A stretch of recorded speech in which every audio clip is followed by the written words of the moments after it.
What the hell is Saw Sports or whatever that last call was talking about? What the hell is that? Guys are from Free Love, man.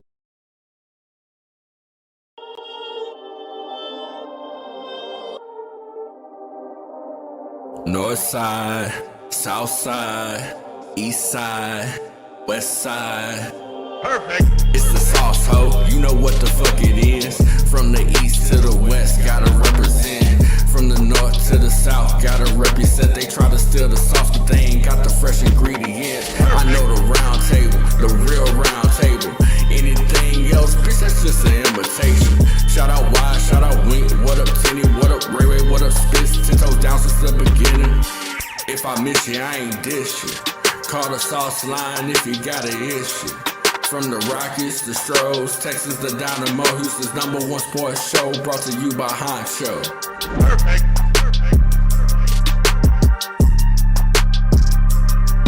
North side, south side, east side, west side. Cody. It's the sauce, ho. You know what the fuck it is.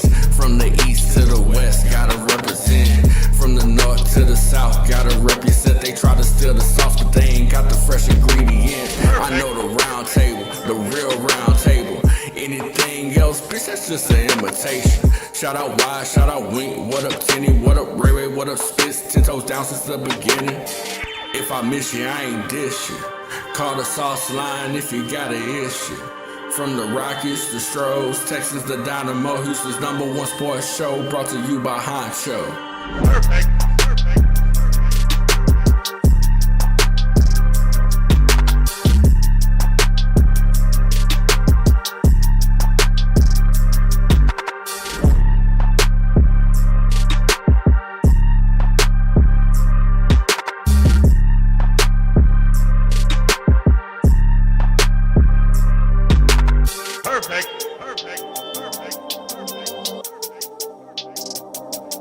North side, south side, east side, west side.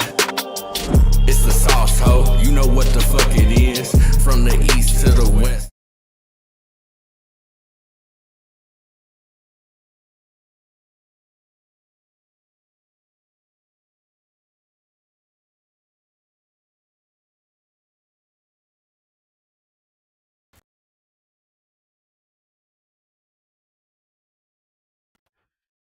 What's the motherfucking deal? Boy, I know y'all ready to clip the wings off them Ravens. I know y'all ready to continue this Texans revenge tour. We making up for all the fake ups, the fuck ups, the only ones that matter. We got to see what we got to see after we get done with this week. We'll see who our next opponent is. But look, baby, I'm tell y'all something, baby. This H-time, man. Shout out to Dunyala, man. That cow got me so fired up yesterday, baby. And I ain't gonna lie, I've been giving y'all weak sauce, but I ain't been, since I've been back, I've been talking reckless, you know what I'm saying? Been talking reckless like I'm about to snatch a necklace, might have to debo somebody. First off, y'all already know how we do it, man. Sauce Nation roll call, drop shout out your side with pride. You know what I'm saying? If you from the east side, you from the west side, you know what I'm saying? The north side in the building, you know what I'm saying? I know. Southside up in the door. Man, shout out your side with pride, man, with your hood, your set, with your rep, your block, your avenue, cul-de-sac. It might be your military rank. Some of you like, I'm not hanging out. I'm not doing that Negro nonsense. I'm not going to be banging these gangs. I'm a good, upstanding citizen. Hey, cool. You welcome to the South too, baby. It ain't whatever you represent, it's all good. From Kingwood to Kingwood, baby. You know what I'm saying? Shit. It don't even matter, baby. You know what I'm talking about? Looking good, Studi Wood. I see Greens Point, Guns Point in the building. You know what I'm talking about? Let's get it, man. I'm ready. It's taking two. I want to play tonight. let's play right now. The Ravens fresh. After that whooping we put on the Browns, I don't think the Texans exuded too much energy. Let's play right now. Third ward in the building, Trey in the building already. Fifth ward, the nickel in the building already. Spring Brand SWAT in the building. That's what I'm talking about. Man, look, hey, y'all better stop listening to that nonsense. Like I said, you got me fired up. Say, it's something the Sauce has always done.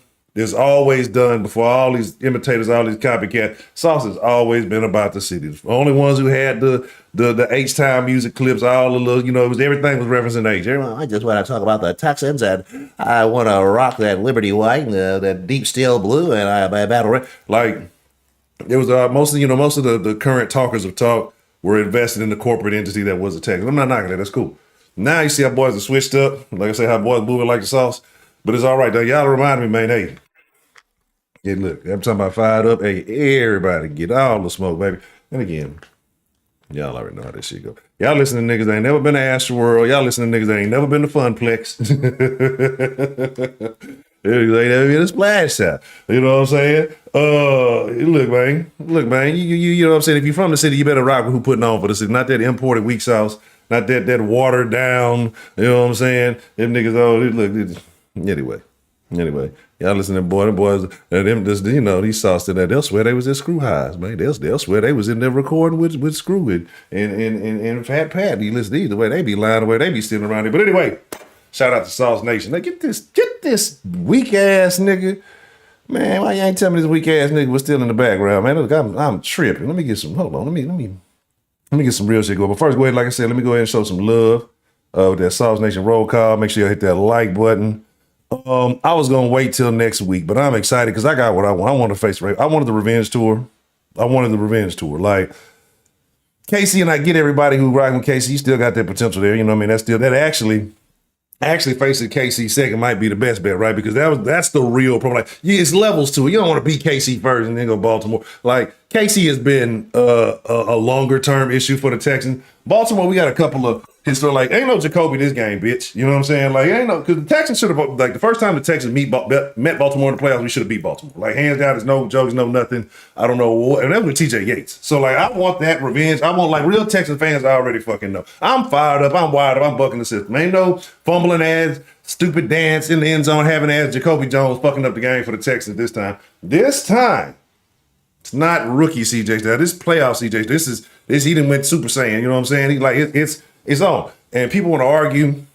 Look, go argue with your mama, right? CJ Stroud is a better quarterback than Lamar Jackson. Lamar Jackson is a better athlete. I'll accept it.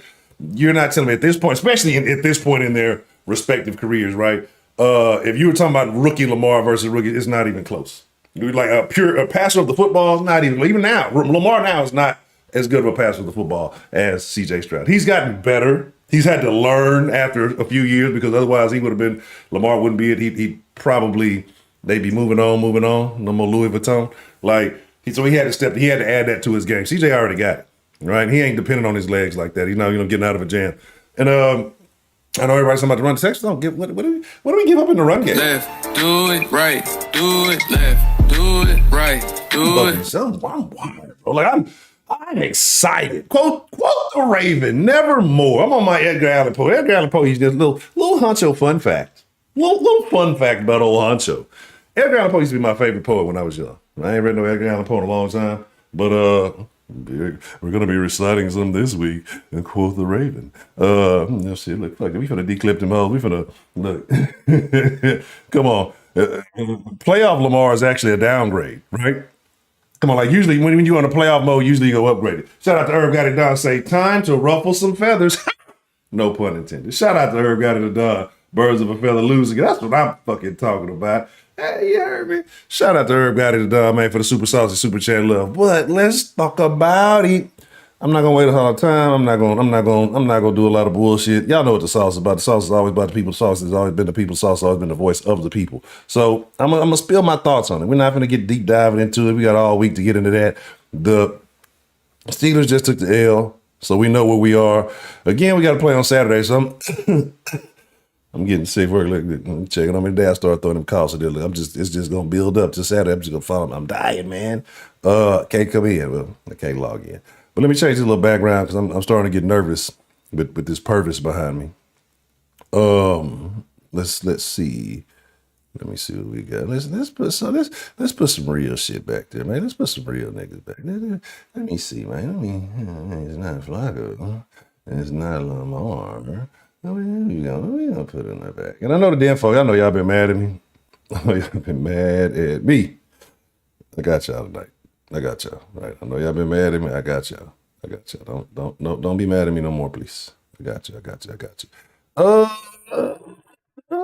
Let me see. I'm looking. This is what I'm looking for. Let's put some real Texans legends behind on You know what I'm talking about in the back. That's what the fuck I'm talking about, sauce. You know what I'm talking about. Let's put them Texas legends in the back, baby. There we go. So let's see what we got joining us. Let's get into it, man. I'm excited. I'm wired. Again, I'm ready. Them bitches gonna be crying. Look, y'all don't understand. Y'all don't understand. Y'all don't understand. You gotta be the big dog. You gotta beat the big dog. To beat a man, you gotta beat the man, right? I was listening to these niggas, these transplant sports talk. Well, this is what we can do to avoid the like. You gotta respect yourself as a sports fan. If you go back and listen to a nigga who told you how, well, let's avoid the Ravens at all costs, and now we playing the Ravens, and then you go and value his opinion. You might have to judge yourself, right? You can judge them, but judge yourself. Anyway, Jabari, what's the motherfucking deal? Gilmore, head of the table, TD. J Mail, Pay Q. Jolie 713, what's the motherfucking deal? Cleve Bryant, Lawnmower Man, Big Al. Let me see, Arturo, Julius. Let me see. 503 in the building. Shout out to Footballer 503. Chill out, what's the motherfucking deal? OG 713, already Eastside Wallace. Shout out to the East Side. You know what I'm saying? Talk about Northside in the building. Let's see. North Line in the building already. I see the Trey. I see Spring Branch, Fifth Ward, SWAT, the West. Pearland in the building. The new land of the trio. Y'all know Pearland, the new land of the trio. I've told y'all that years ago. Pearland, the new land of the trio. Northwest in the building. Fofo in the building. Shout out to Big Teddy. Let me see. Gilmore. What's the motherfucking deal? NY Diggs. Let me see. Third Ward HTX. Derek Dynasty. What's the motherfucking deal? Wink. What's the motherfucking Left, deal? do it right, do it left, do it right, do it. We're 100 deep. I know it's mostly haters, but the real niggas, real fresh ingredient. If you're a real fresh ingredient in the sauce, and you're like, well, how do I get to be a fresh? I wanna be a part of this. Well, hit that like button, man. First hit the like button, right? That's how you prep it. But you want to be a real fresh ingredient, you gotta hit that subscribe button. You know what I'm saying? That's how we getting down. Noah Brown, we ain't even tripping on Noah Brown on again, off again. And again, he really wasn't just a critical piece last game. That's what I told you about Brevin Jordan stepping up and being integral in this offense. Brevin showed you that he can do it, right? Katie Mills, Killer Katie in the building. Look, hey, keeping it trill at Katie Mills. I see your words, little baby. L Height, what's the motherfucking deal? Trill dudes, East North Show. North Show on the shout out to North Show, East Side in the building. You know what I'm saying? Let's see. Ain't never been to celebration stage. You know what I'm talking about? This place doesn't look pristine. Niggas ain't never been niggas out there claiming H-Town boys ain't never been to Frenchie, never been to Timmy Chan, like the basics, right? The basics, the very basics of Houstonianism. You know what I'm saying? Them niggas ain't niggas shit. Look, don't even get me started, bro. Don't even get me started. Like I said, I just want to give y'all the authentic sauce. I don't want to give y'all weak sauce. So if y'all fucking with the sauce, y'all already know you're getting the real. Insert name FC. What's the motherfucking deal? D'Angelo Thompson. Let me see. East Side in the building. What? Catchy Matchy? Michael 903 Beyond a Funny Nigga. Jason Villarreal, Stephen Harris. Mr. Calhoun. D. Bennett, what's the motherfucking deal? Johnny Hooker, what's the motherfucking deal? Let me see. Lake Jackson in the building now already, Adrian. Let's see. The Texans versus 49ers would be legendary. Let me see. All right, if I missed DJ Rocky B, what's the motherfucking deal? Jared Key, Jared Key been active on the Jared Key been active on the Twitter, letting people know, man. Shout out to all the Sauce Nation. I know, like I said, I don't be worried about these petty anti motherfuckers, right? Because we do this. This is what we do. We create slang every day. We create new trends in the culture every day. We this is where it originates, right? And you know, that's a lot of motherfuckers just don't like the sauce because they ain't got the sauce. They ain't got the drip. Don't trip. You know what I'm saying? They tried to, but then they slipped. It's all good, baby.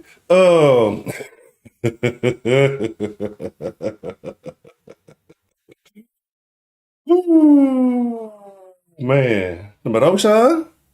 What you talking about? Boys don't know, man. George Root, what's the motherfucking deal, man? You know what I'm saying? Look, hey, dog, we gonna have some real, trust me, we've been chopping up the round table and chopping up. We're gonna be starting doing some real things for Sauce Nation. Because again, this is for the people. You know what I'm saying? This is for the people. Yeah, man. We're off Lockwood. Looking good off Lockwood. Okay. All right. So let's get into it, man. The Texans are going all the way, taking it all the way to the bank. M&T Bank. We ain't tripping on no cold. Well, you guys are from Houston. You guys won't be able to handle cold weather. Shut the fuck up. Right? And who would have thought? Who would have thought one of the most potent connections in Texans history would be a guy from Ohio State throwing to a guy from Michigan, right? Right. Who would have thought that would be? And I'm not saying the most. Not want to. You trust me. All right. You know what I'm saying. Hear me out. Don't start. Well, what about? Don't do all this. Don't do it. Don't do it. Don't do it. You know what I'm saying? But again, like I said, a situation where this is extremely intriguing, right? Very, very interesting situation. But you got a guy like Lamar, who he's improved his passing game, right? But that's not the threat, right? That's not the threat. I mean, we can talk about how many times the ball was thrown in CJ's initial game. He was like 20-something for 44, I want to say, 20-something yards. It's the first game in the fucking NFL, bro. Like, if you're going to sit here and if you're going to use that, and then not to mention the injuries, again, it was the line injuries early and things like that. If you're going to use that, the line with no chemistry, a rookie quarterback, rookie head coach, rookie offensive coordinator, all figuring out their roles in the NFL, right? And it's still it was ugly, but it wasn't what it should have been. If Lamar's that MVP guy already been an MVP, it should have been a bigger shellacking than that, right? You're talking about a veteran team. It should have been a bigger shellacking than what it was. You know what I'm saying? And again, the Texans have significantly improved since then. And I'm not saying the Ravens have been playing good ball. I'm not, again, they are who they are for a reason. But again, the Ravens can be beat. And if any team can do it, it's the Texans. The Texans are hands down the most dangerous team in the playoffs right now. I don't think because of how they've been discounted, dismissed, and some people still feel like, oh, they're not real. It's just the Browns becoming the Browns. And, the same motherfuckers who was digging right. That's the number one defense. There's no way the Texans can beat them. Absolutely not. It's the number one defense. They're gonna us run off. And now it's all, the Browns really, they had Joe Flacco, and he was kind of old, and I ain't got my hat. I should have brought out corporate sports bro for y'all. But bro, we're the bad guys. We're the upsets. Like we are the motherfuckers that's turning over the fucking. We ain't upset now. But we flipping this bitch over. You know what I'm saying? We kicking the wheels off this motherfucker. Like, bro, it's again house money. It's still house money. Like I don't think people still get it. Like you say, oh well, it's still house money, right? Like what's changed? And we go on this motherfucking me. That's what they said. 9.5. Oh, I might bet some money on that, bro. Like. And let's be realistic. Clicking Texas team, what you saw when the Texans were healthy, right? This last week when they were relatively healthy for, what it's worth. I mean, take tails out coming back to the door. We know that. We understand that. But for that to be a relatively healthy team on the number one defense, and they stopped playing pretty much in the third quarter. Right? Like all this love for CJ. Oh, he didn't throw this.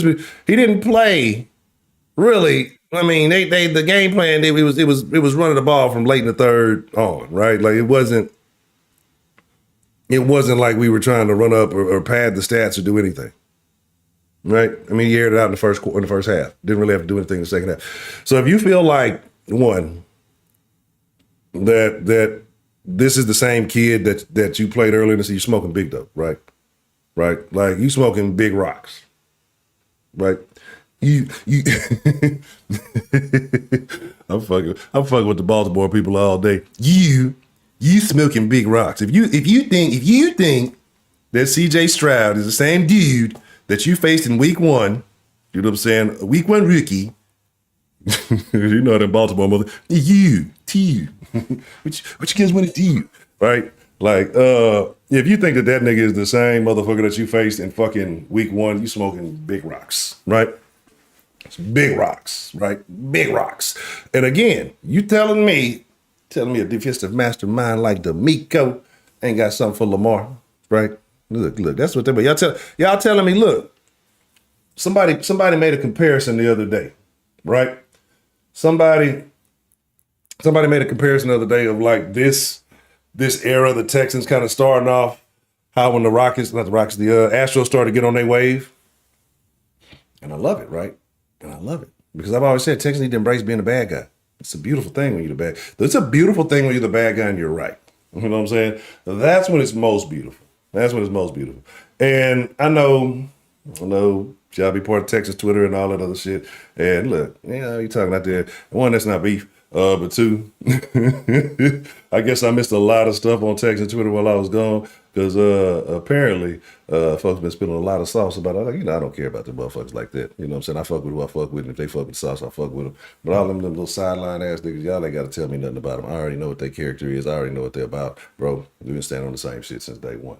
Right? You ain't never seen us switch up. So, you know what I'm saying? Let's see. So now, you know what I'm saying? Again, this is a situation where we're all right.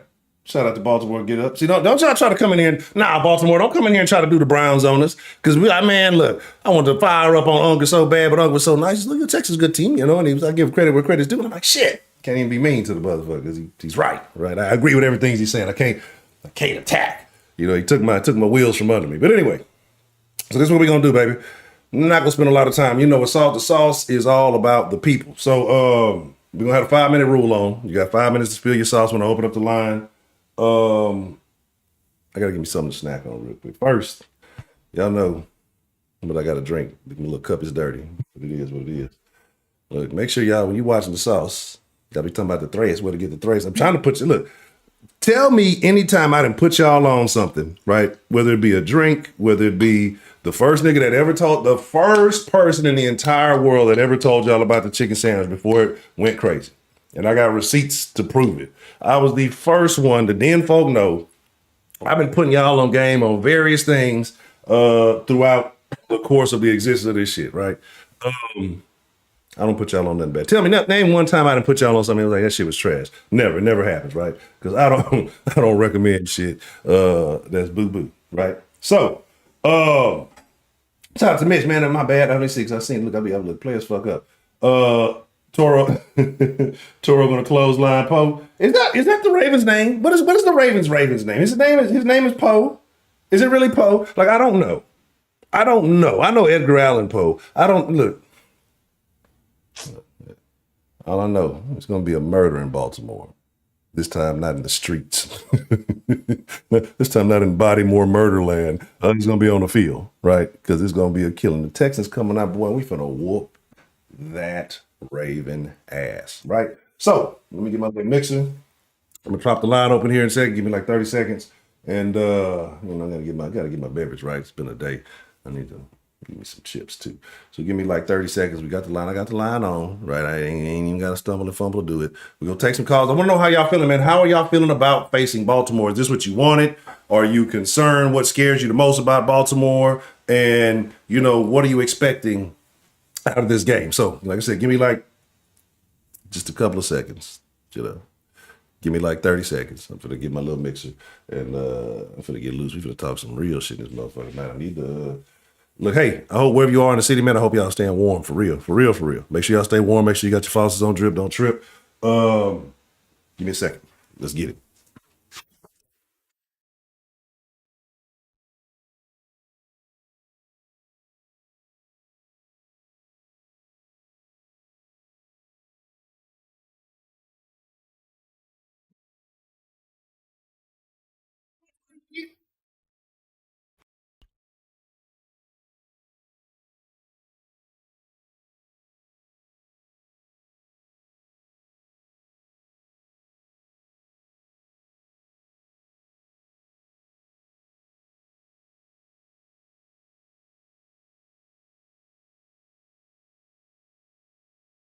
All right.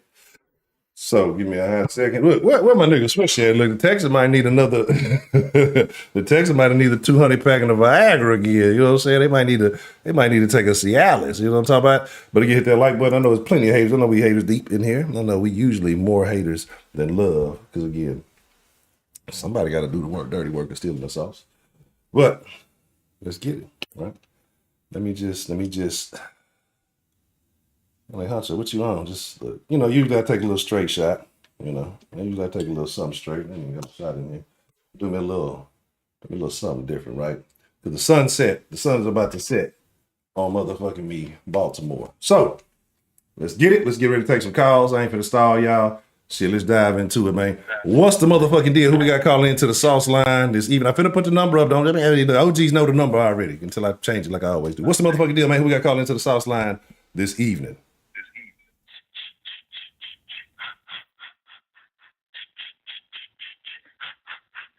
Peekaboo, you fucks you. What's the How motherfucking y'all deal? living? How y'all living, Sauce Nation? Man, tell them, man. Yeah. So talk to me, Wink. So as soon as you saw what the outcome of this Steelers and Bills game was, how did you feel? Tell me how you felt. You know what? Yeah. I just made a phone call. Yeah, what you say? Oh, give me just a second, Honcho. Hold on. All right, so while we hold on that, y'all be your nose, put on mute. Y'all be out there ear hustling. First, some of you gotta get hip. Some nice tequila sunrise. I'm gonna be loose. I didn't put that in. That'll make this bitch strong. Already. I'm back. So how did you feel, man? But man, I've been caught. Man, anybody who know me before I was out of Discord and shit like that. And bro, I don't know what's up with them links that you been sending me. This shit was expired. Like, I don't know what's the time limit, bro. Send it to me again. And I guess I'm gonna have to do it like right away as soon as you send it to be able to post them a link, because I had to make a whole new Discord so that you could be able to add me in, and I'll let you know that's me so I can be able to have all the permissions and shit like that. I just want to make sure that shit out of the way. Yeah, I got you. I understand the limit on it, so make sure that way you ain't gotta. Okay. All right, bet. Because I don't want to miss it.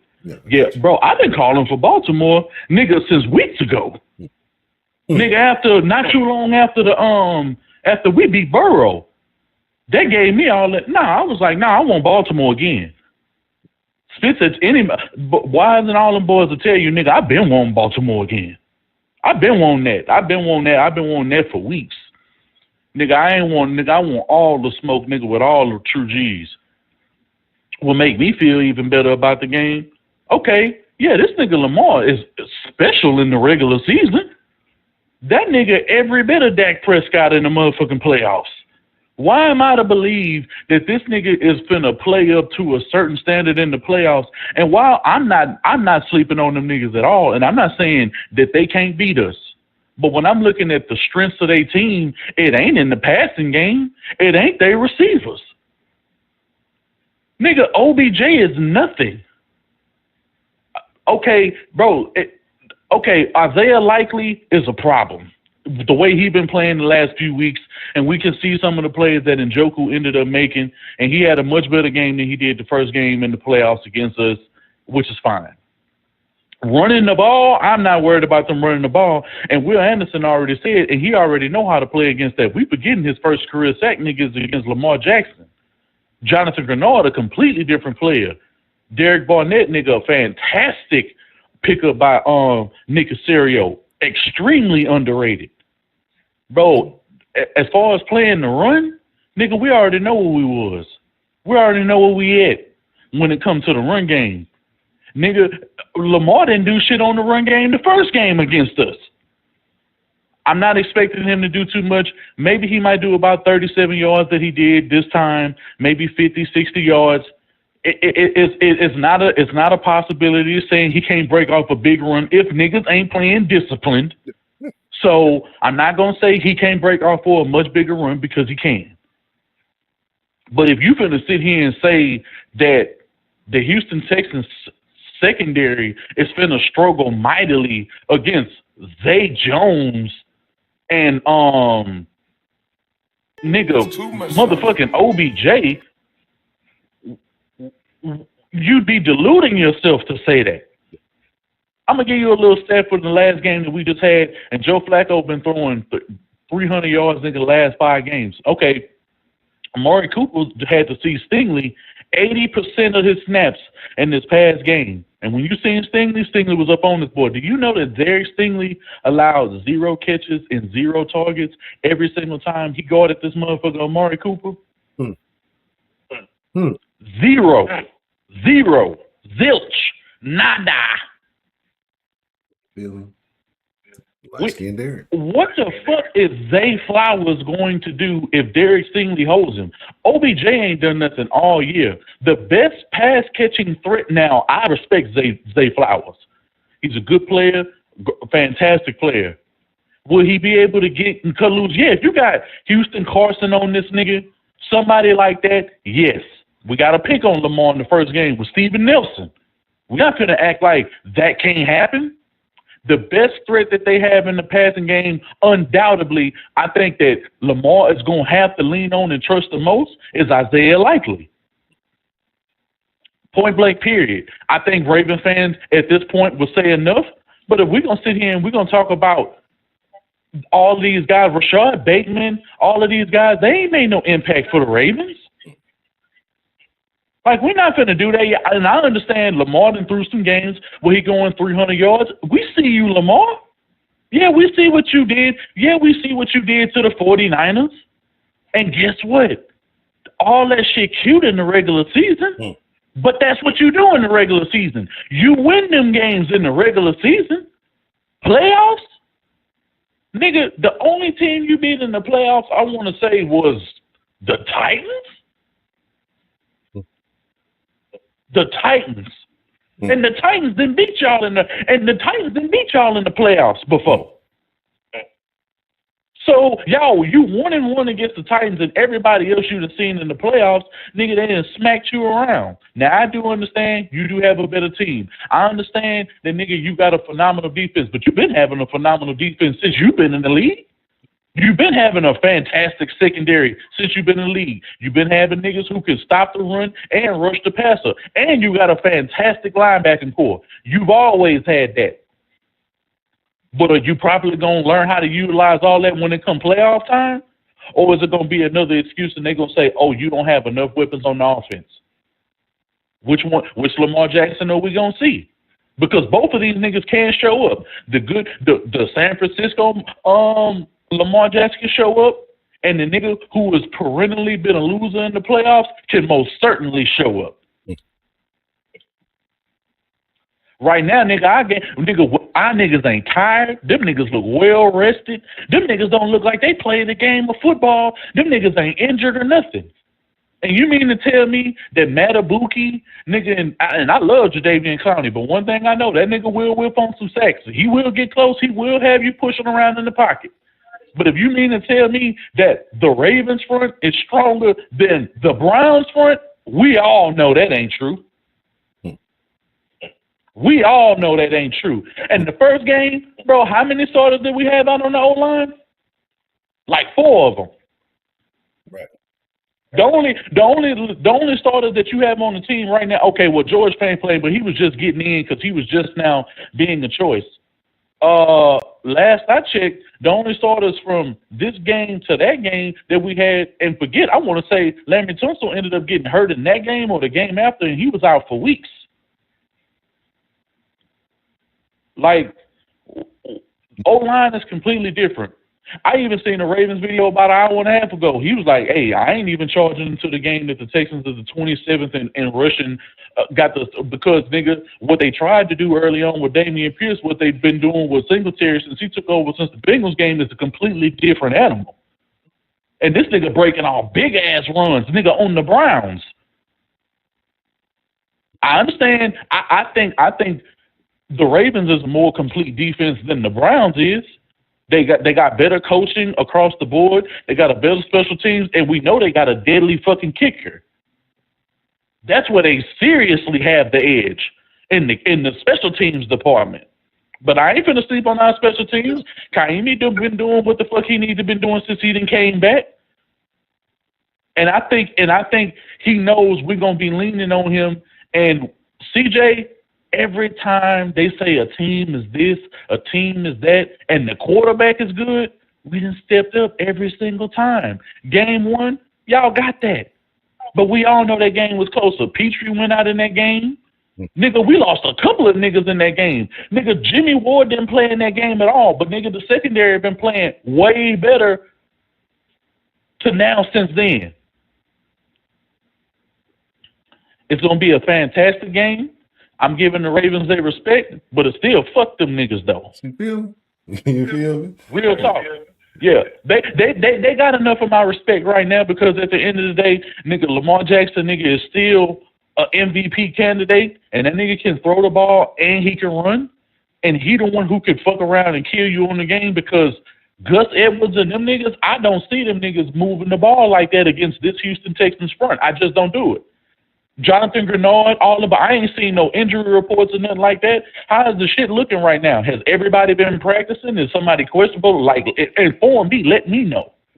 Let me see. I know they said Noah Brown out for the remaining portion of the season, but I ain't really heard nothing. Yeah. I mean, Noah Brown is neither here nor there. It's cool if he plays, but it's not, you know, that ain't shifting nothing. If Noah Brown doesn't play. Yeah, and I already acknowledged that, Clarence, that they're a different team. Yeah, we understand that. That's why I use the Niners. That's why I use all of these little boys. Yeah, I understand that. I understand they're throwing the ball now.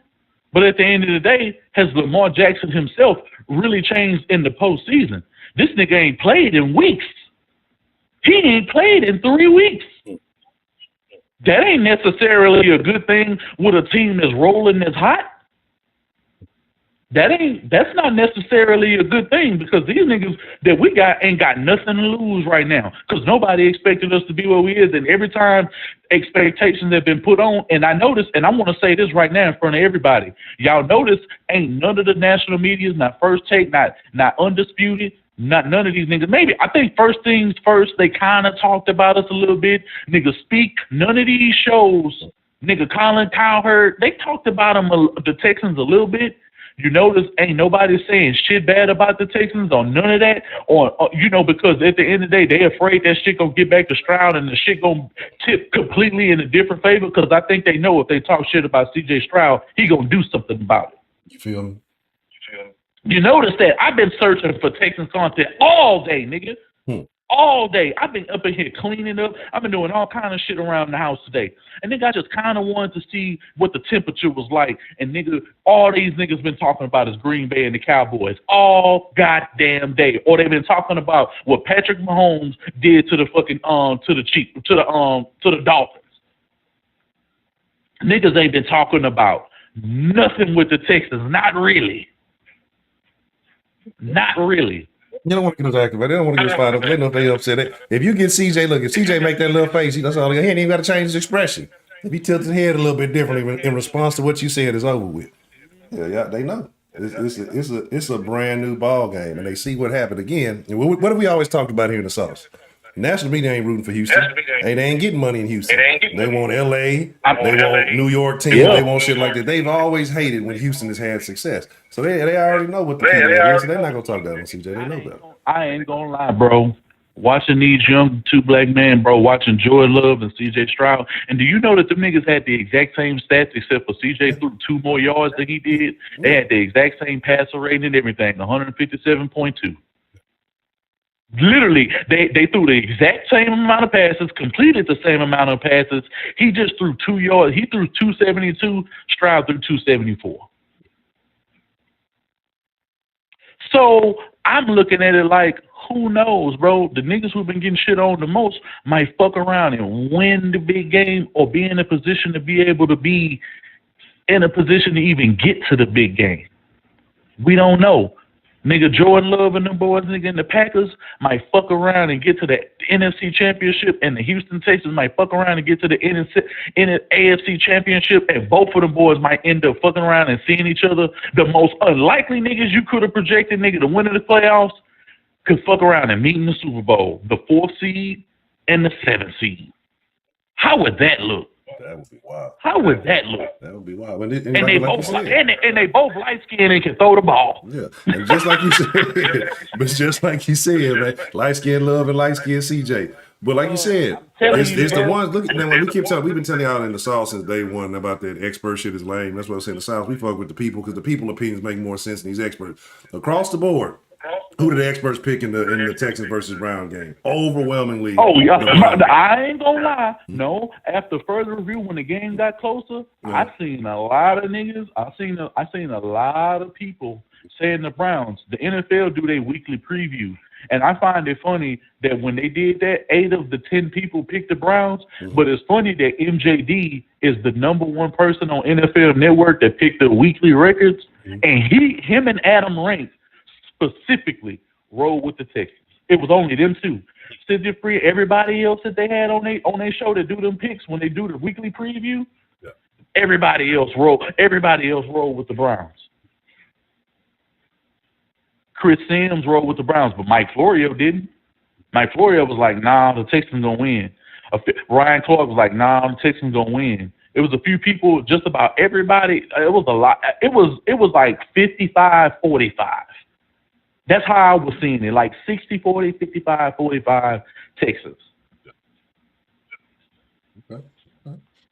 Like I said though, and I would agree if I like saying I don't pay attention. Y'all know me, I don't watch the show, so I don't be here. Who would you say was when it came to that Green Bay and Cowboys game? Well, what was the national media? Who were they leaning towards? Unanimously Cowboys. It wasn't even close. But motherfuckers was saying, hey, if Joy Love jump out on them boys early, and you know what's so egregious about that game?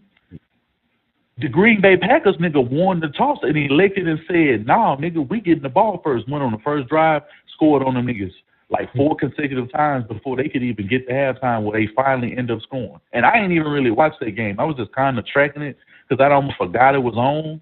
And when I looked at the score, I was like, these sorry ass niggas. And when you were streaming last night, and I seen boys, because they reminded me that the game was going on. And they was like, bro, this nigga Dak threw a pick. And then they was like, oh, they was like, the game over. I'm like, oh my God. And I kind of looked at it. I was like, wow. They should have put this their hat nigga's on. not finna hit it. They should have put their fucking NFC division hat on. Shit, talking about I want something bigger. That nigga went right home after that shit. You know what I'm saying? Yeah, man. Yeah. Okay. It's too many matchups, bro, from the NFC, bro, that it would just be too fun to watch. Like, I think Green Bay would probably be the least interesting matchup, but it could still be fun at the same time because they're a young team, we're a young team. But us going versus the Lions, us going against the motherfucking Niners would be outrageous. I think bro, us winning against the Cowboys would have been the ultimate. We all know that ain't finna happen now. And you know what I found so funny that niggas in the national media was saying?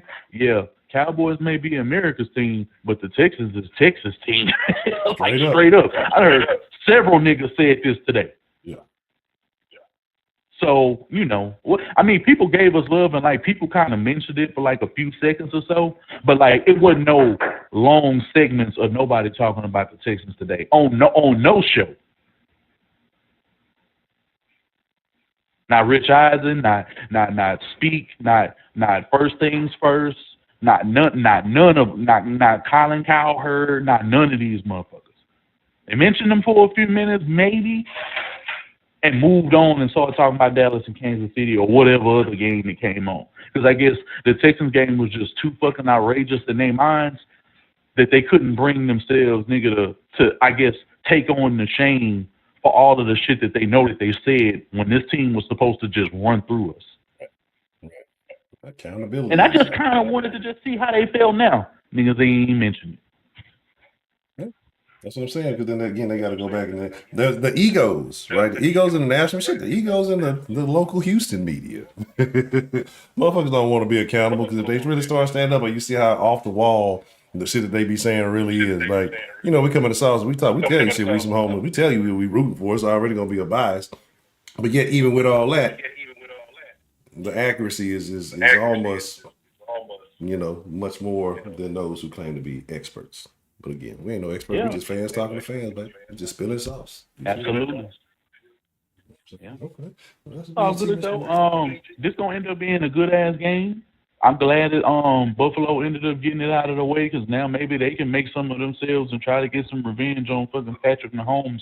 Finally, I don't think it's gonna happen because honestly, bro, the game that they had against the Steelers today should have been worse. I ain't even really got to watch that game like that. I looked at it. I had it on for a little bit. I cut it off and started doing some other shit because I almost forgot it was on. And I was like, bro, that game should have been way worse than it was. But Josh Allen pulled it off. You know, the Steelers ain't got to worry about playing the motherfucking Ravens. But, nigga, the Ravens got an even bigger test, nigga, with us. That game was going to be way liver. That's what people don't account for, you know, like especially these local Texas fans that kill me. Like I said, looking for outs and ways to avoid teams, and then like now everybody got the tough talk going on. Man, you know, we over here, we done stood on this since day one. Like, shit, it's the Texans versus Yeah, all them everybody. niggas on the radio is some straight bitch ass niggas. Like, we already know that. Them boys is straight bitch. They pee when they sit down, like, all kind of shit, bro. Like, I don't know, bro. Them niggas they ain't got no kind of fight in them at all. Like, they don't want to just say, like, nigga, I want the best team. I want the best quarterback. These niggas is thinking about the losses that they recently took. And why is we acting like, with the exception of one game, nigga, because when we had David Culley's Texans niggas was making Lamar feel it in game 1 or 2 that week. Was making him feel it. And what the COVID year when we played them, nigga, that wasn't no easy game for them. The worst game that we played was that one that Deshaun had that year we went to the playoffs. When the Texans just got smacked. The year he won the MVP. Outside of that year, bro, ain't no time since we didn't play them, that game been easy. I understand to say 25-9 or whatever the score was, nigga, in the first game. Some shit just kind of got away late. But the majority of that game, that nigga Lamar was struggling. I think that nigga only had like 130 yards passing. He didn't even really do nothing. Not what you expect him to do against a team as bad as we was at the time. You expect him to put in work against us at that time, nigga, in week 1. That's what you expected, but it didn't happen like that. The defense was the ones who showed up.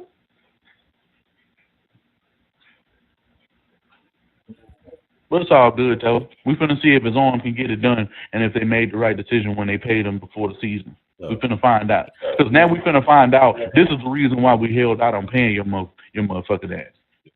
So here's the deal. It's going to be the ultimate light skin versus the ultimate dark skin. And we going to see who's going to win in the end. You know what I'm saying? CJ lacing up his black Air Force Ones right now. If we beat Baltimore, what you think the national narrative is going to be about the Texans then? Realistically, from your view. It's not even going to be a situation on how the Texans won. It's going to be a situation on how Baltimore lost. Right, because they can't abandon all the narratives that they pushed all season about how good Baltimore is. And again, like I said, put respect on them. They've done what they had to do. You know what I'm saying? But again, we can't base this on the matchup from a rookie's first game to a rookie who almost had the most spectacular season in NFL history.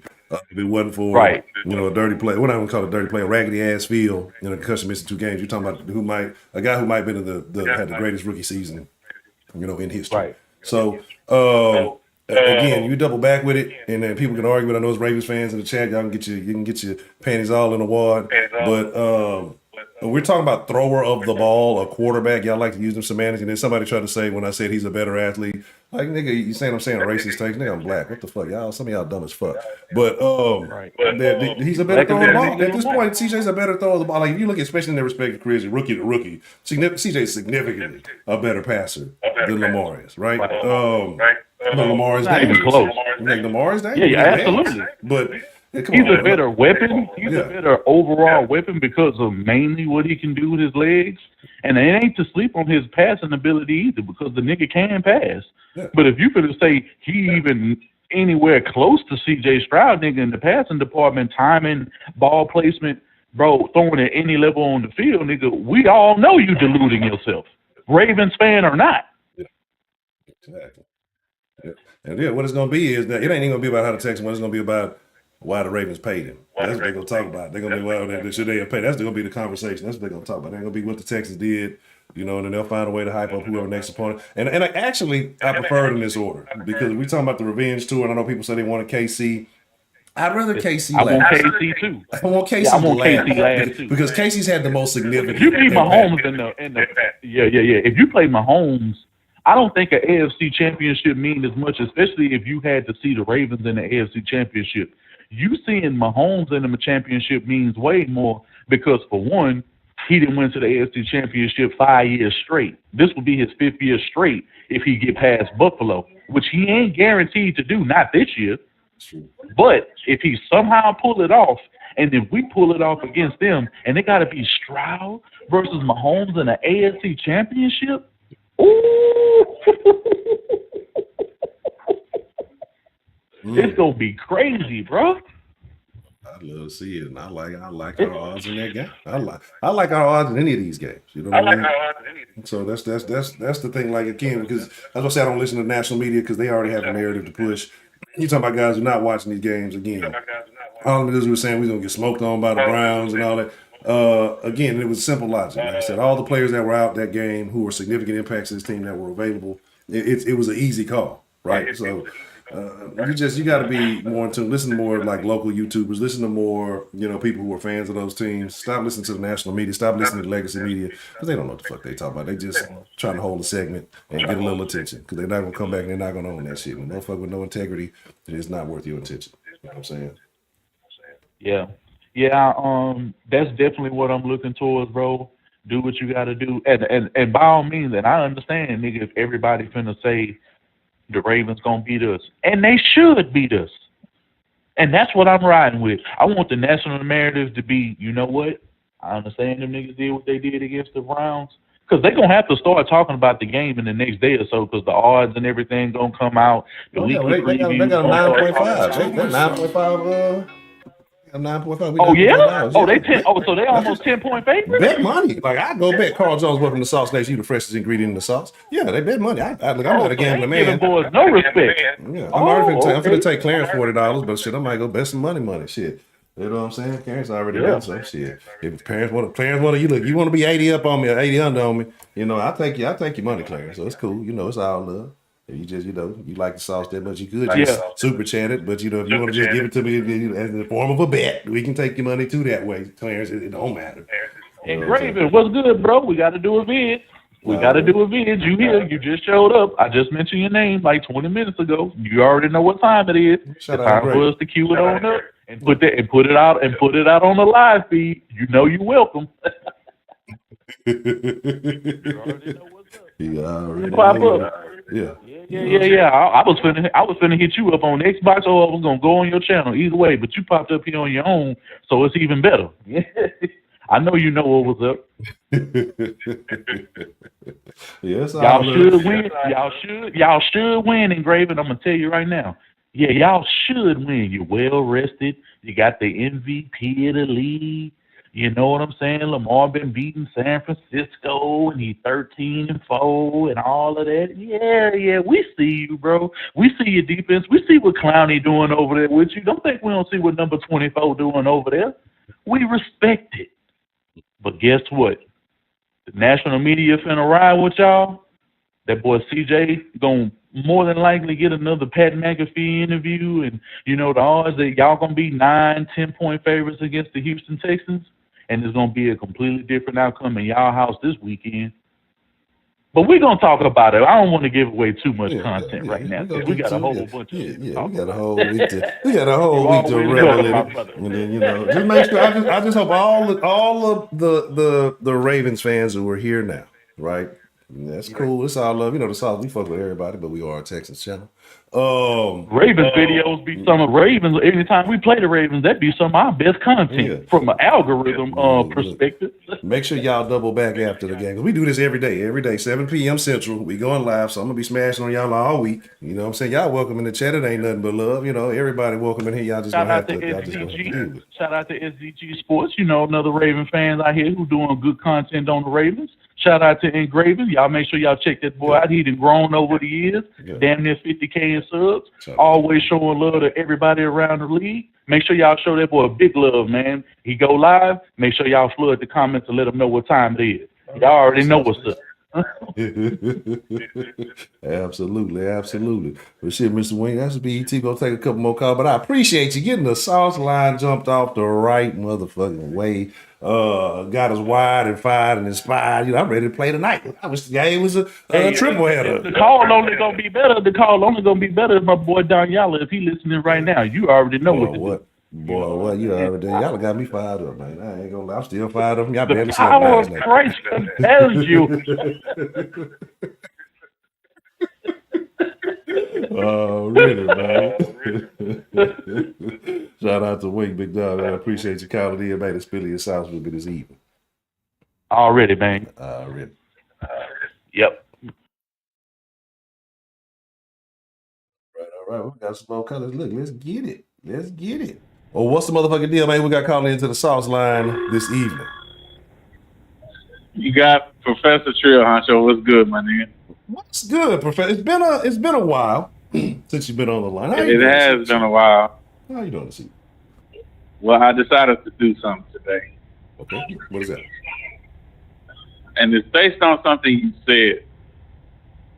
What I say? Did Ford really say fuck Houston? I need to know, honcho. Did he say fuck Houston? I don't think he really said it, but I interpret it as a fuck Houston when you leave the city and you don't say nothing. The city that puts you on, like somebody said in the chat, he ain't even say bye to the lunch ladies.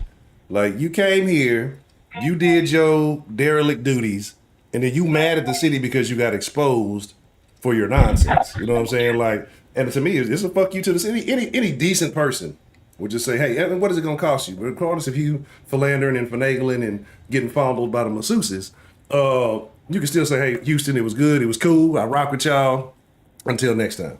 But as far as him directly saying fuck Houston, there's no quotables of that. I don't believe there's any quotables of that. You know what I'm saying? Okay, well, I told the guys in the Discord already. Well, a lot of them went there. But I decided to do it live today. Fuck Deshaun Watson. I'm off the train. You off the Deshaun Watson train. What caused this to happen? But see, everybody asked me the same thing, and it was really based on what you said. I thought that's what he said. But then the more I thought about it, I'm like, you know what? Why am I still cheering for this guy in the first place? And I really couldn't come up with a legitimate answer. And I'm like, you know what? That doesn't make sense. You need to change something. So I did. I said I pulled my support from Deshaun and pulled all of it into CJ. Okay, you on team light skinned CJ. And shout out to the Antoine Man. I probably messed your name up, but welcome to Sauce Nation. You the freshest ingredient in the sauce. So welcome back. Yeah, welcome to Sauce Nation. Just don't say nothing stupid because I get on your ass. Watch yourself. Hey, did you hear Daniela's call yesterday, sir? Nah, man, I've been just trying to survive out here, man. It's crazy out here. Man, yeah. Well, yeah. So he called in, man. He took us down memory lane about the sauce and how things used to be. And he made a reference, say that nigga Trill, until he started getting on some other shit.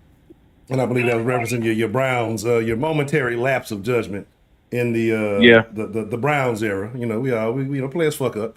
It is what it is. Yeah. But okay, I'm with it. Hey, welcome back, Trill. That's just the Trill. See, Trill been off key ever since he was a Brown. He wasn't acting right. Now he back with. That's what I'm talking about. Welcome back. You know what I'm saying? I need some I need some music. I need to be the Mace welcome back. But looking at this game today, or now the Texans are going to be facing Baltimore, do you have any concerns? Are you worried? Or what do you feel like? Oh, so Pittsburgh lost? Oh, yeah, Pittsburgh. Yeah, they took the L. I kind of figured. I knew they would get the ass up. How I feel about the game? I think it's winnable. I really do. I think, since they've been off so much and they already kicked our ass, I think that they think that they got the advantage. But I don't really think they do. I think, like you said, Texas really ain't got nothing to lose because they playing with house money right now. Nobody thought they would win, so they like, fuck it. We ain't got nothing. We ain't got no pressure on us. Let's just go out and do what we do. Fuck it, let's just do it.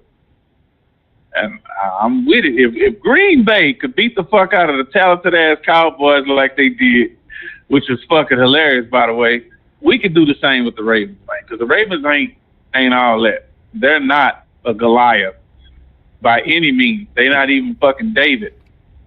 So, no, I think we can whoop their ass. Yeah. And the more I pay attention to CJ and how he throw the ball, he has a much more accurate arm than Deshaun did. Now, Deshaun had the escapability, yeah, but what CJ makes up for it is his presence in the pocket. He knows how to move around to where he don't have to do all that spectacular shit. He just makes the proper movements to avoid it altogether. And that also helps his fucking lineman. Instead of blocking the motherfucker into him, he just moves the opposite way and let the lineman secure the block. So that helps a lot. And I think that he damn sure going to need it next week. And that's the thing, bro. Like I said, it's a situation where, bro, I feel like the Texans playing Texans football are just as good as anybody else in the league.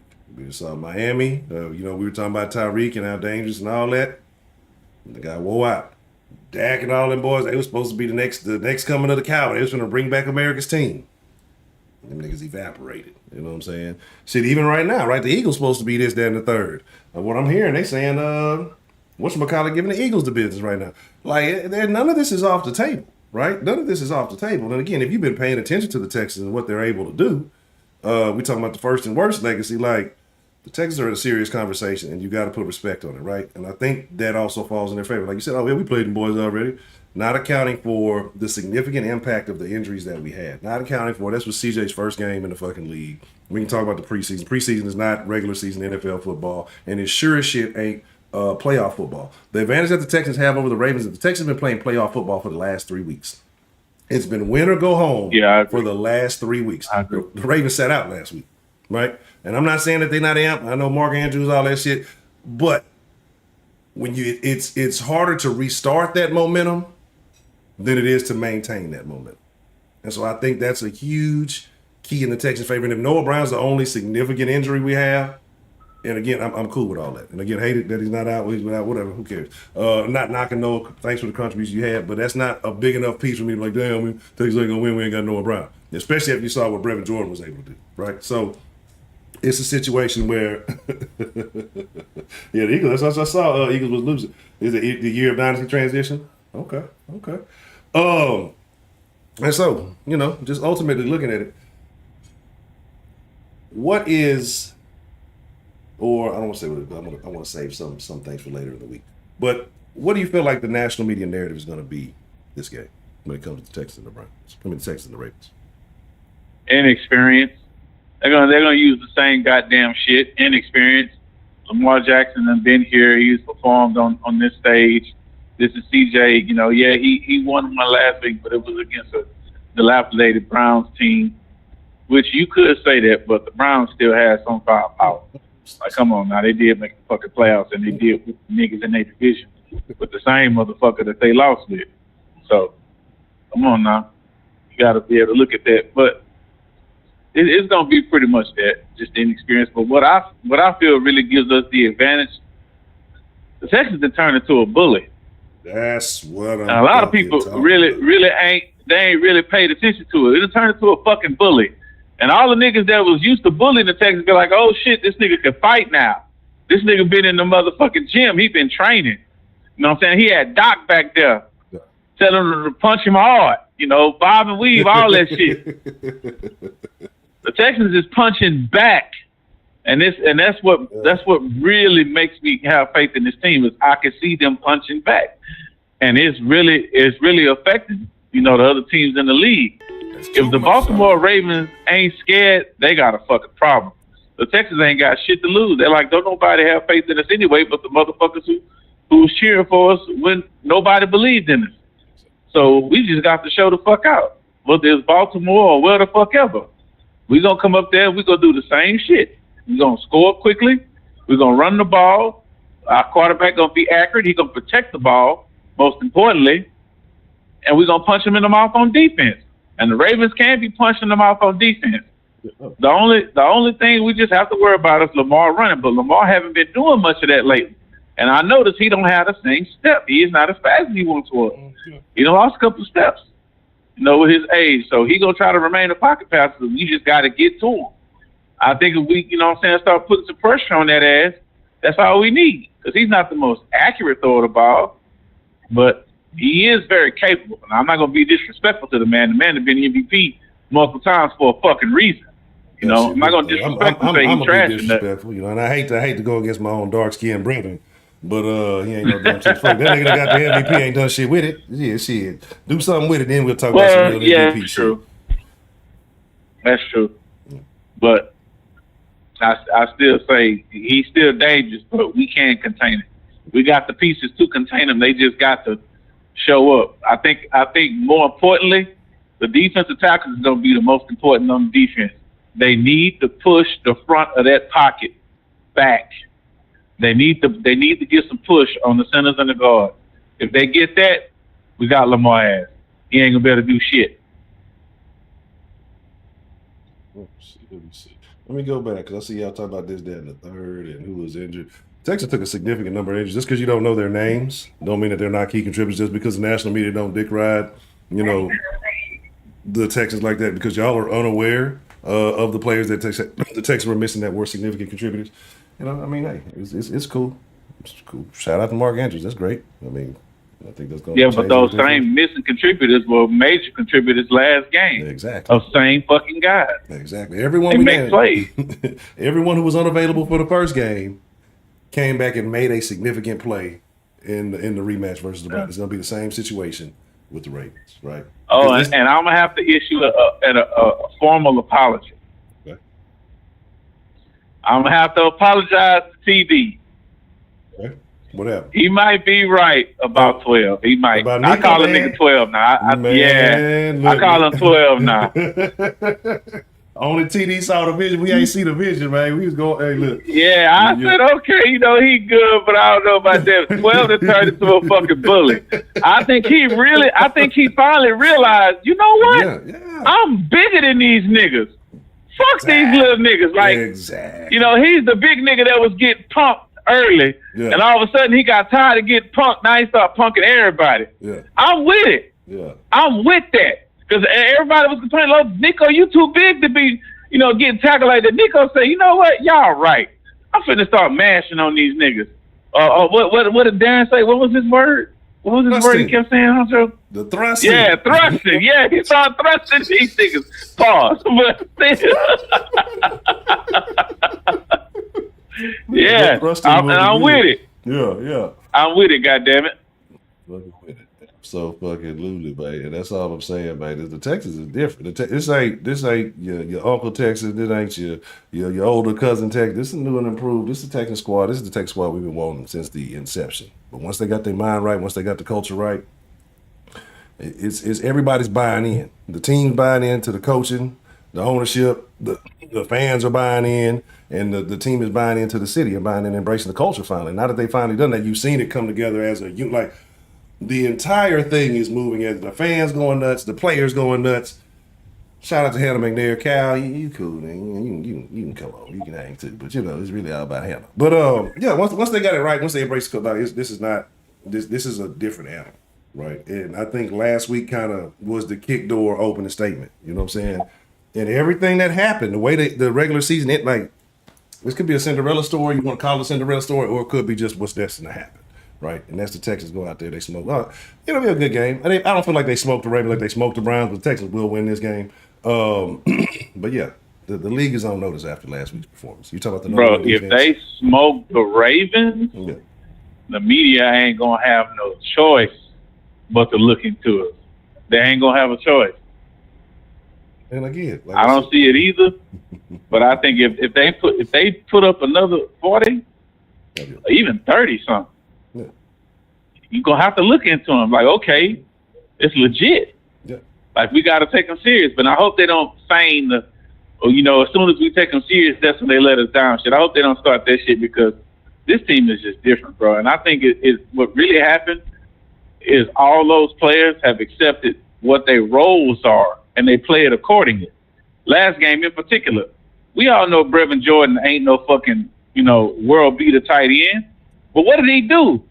He used his proper skill set as a tight end. He got good speed.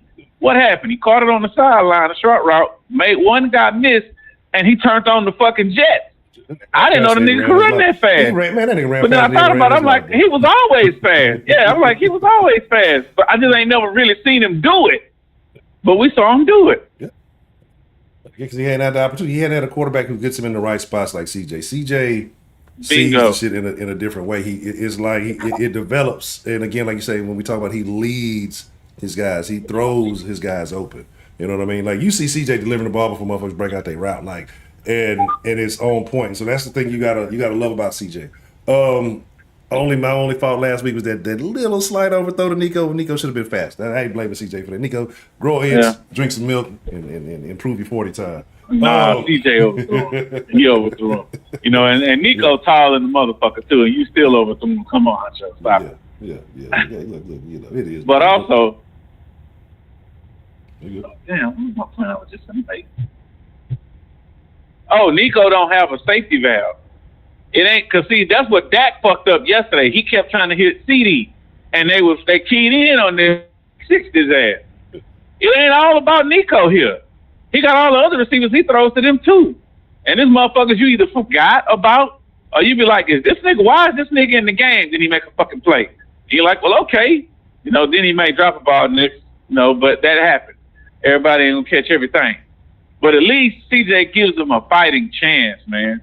Yeah. He not throwing no passes to where it puts them in harm's way. You know what I'm saying? He hits them right in the hands. They just got to make the play. And it's like, okay, I understand that all y'all ain't no fucking superstars and pro bowlers and all that shit. Just do your fucking job. That's it. If you're a receiver, your number one job is to catch the fucking ball. If you're a tight end, first catch the ball and then block when you need it to. But just get in the guy's way. You don't have to pancake him. Just get in his goddamn way. Keep him from making the tackle without getting the penalty. That's all you got to do. Just do your fucking job. I think if everybody play their position, man, it's going to be hard to beat us. It just really is. And look, and if you get 2 weeks of catchy matchy and not sketchy matchy, look, then we got to start having another conversation. Look, again, I was a little scared, but again, hey, I'm still hesitant on matchy. It ain't enough. It ain't been enough proof. I see y'all in there talking, and I see somebody, Cordell, Mr. Dingleberry. You talking about the last defense to give C.J. Fitz was the Ravens. That was his first game in the NFL. What are you talking about? Yeah, come on, bro. Like what new offense, new players, all the pressure on them against that defense, and we played at their house too, right? Yeah. We in Baltimore? I believe we played in Baltimore. Yeah, like come on, bro. So you got to give him that. I mean, CJ showed and proved that he is a pro. But I mean, come on now. Even no matter how stoic you are, you're gonna feel something. Especially that first game, you got to get them jitters out and get used to the game speed in the NFL. Because I watched the interview last night with Derek Henry. They asked him, they said, what's the difference between college and NFL? He said, man, it's indescribable. He said it's night and day. It is not the same fucking thing. And so if that's a running back saying that, when all he got to do is look for daylight and run toward it, how fucking hard do you think it is for a QB? That's way different skill level. So you got to give him some grace on that. Okay. Well, that's a bit. Mr. Tree, got any other thoughts? Any other sauce you want to spill this evening? No, I think I'm good. And I know the den folk, all y'all, we like, Honcho, you ain't been doing the den because the Texans been the player. I got a real turmoil causing den for y'all. Now, y'all know I like to upset everybody. Jesus, right. So this should be a very good one this evening. So I hope y'all ready. All right, then, bro. That's a bit true, man. Appreciate you calling in and spilling your sauce with me this evening, sir. All right. Ready. What's the motherfucking deal, man? Who we got calling into the sauce line this evening? What up, Asmel? Asmel. How are you feeling? It's been a minute, Mr. Asmel. Been a little bit. How you feeling? How you feeling about this Texans team right now? Man, I'm excited. I'm excited, man. The quarterback play used to worry you, and even with Deshaun, I think about how I used to feel when Deshaun was going into the playoffs, and the way I feel with CJ, and I just think, hey man, if this O-line can give this man some time, he's gonna get it done. With Deshaun, I felt like sometimes the game became too big for him. He tried to do too much, play outside of the team. And I'm gonna be straight. I mean, the coordinating and the scheming from Bobby compared to Tim Kelly or Bill O'Brien, I mean, it's two different worlds, So not saying that it's all on Deshaun back then, but I do think that CJ is the better quarterback. And what's sweet about all that is that Deshaun was able to see it with his own eyes in the city of Houston. Like, he was in the sidelines watching this motherfucker carve his team up. And that feeling right there, yeah. I mean, everybody saw it on the sidelines. Everybody, man, CJ wasn't even worried about meeting with Deshaun at the end of the game. You know what I'm saying? It was Deshaun coming to let CJ know, like, hey, I'm still here. Man, nobody give a fuck. Don't nobody give a fuck. And but yeah, man, I feel good about this team. I am with Wink about the Ravens. Let the national media think what they want to think about it. the Ravens are a good, coach team. I mean, they've, had that head coach for a long time now.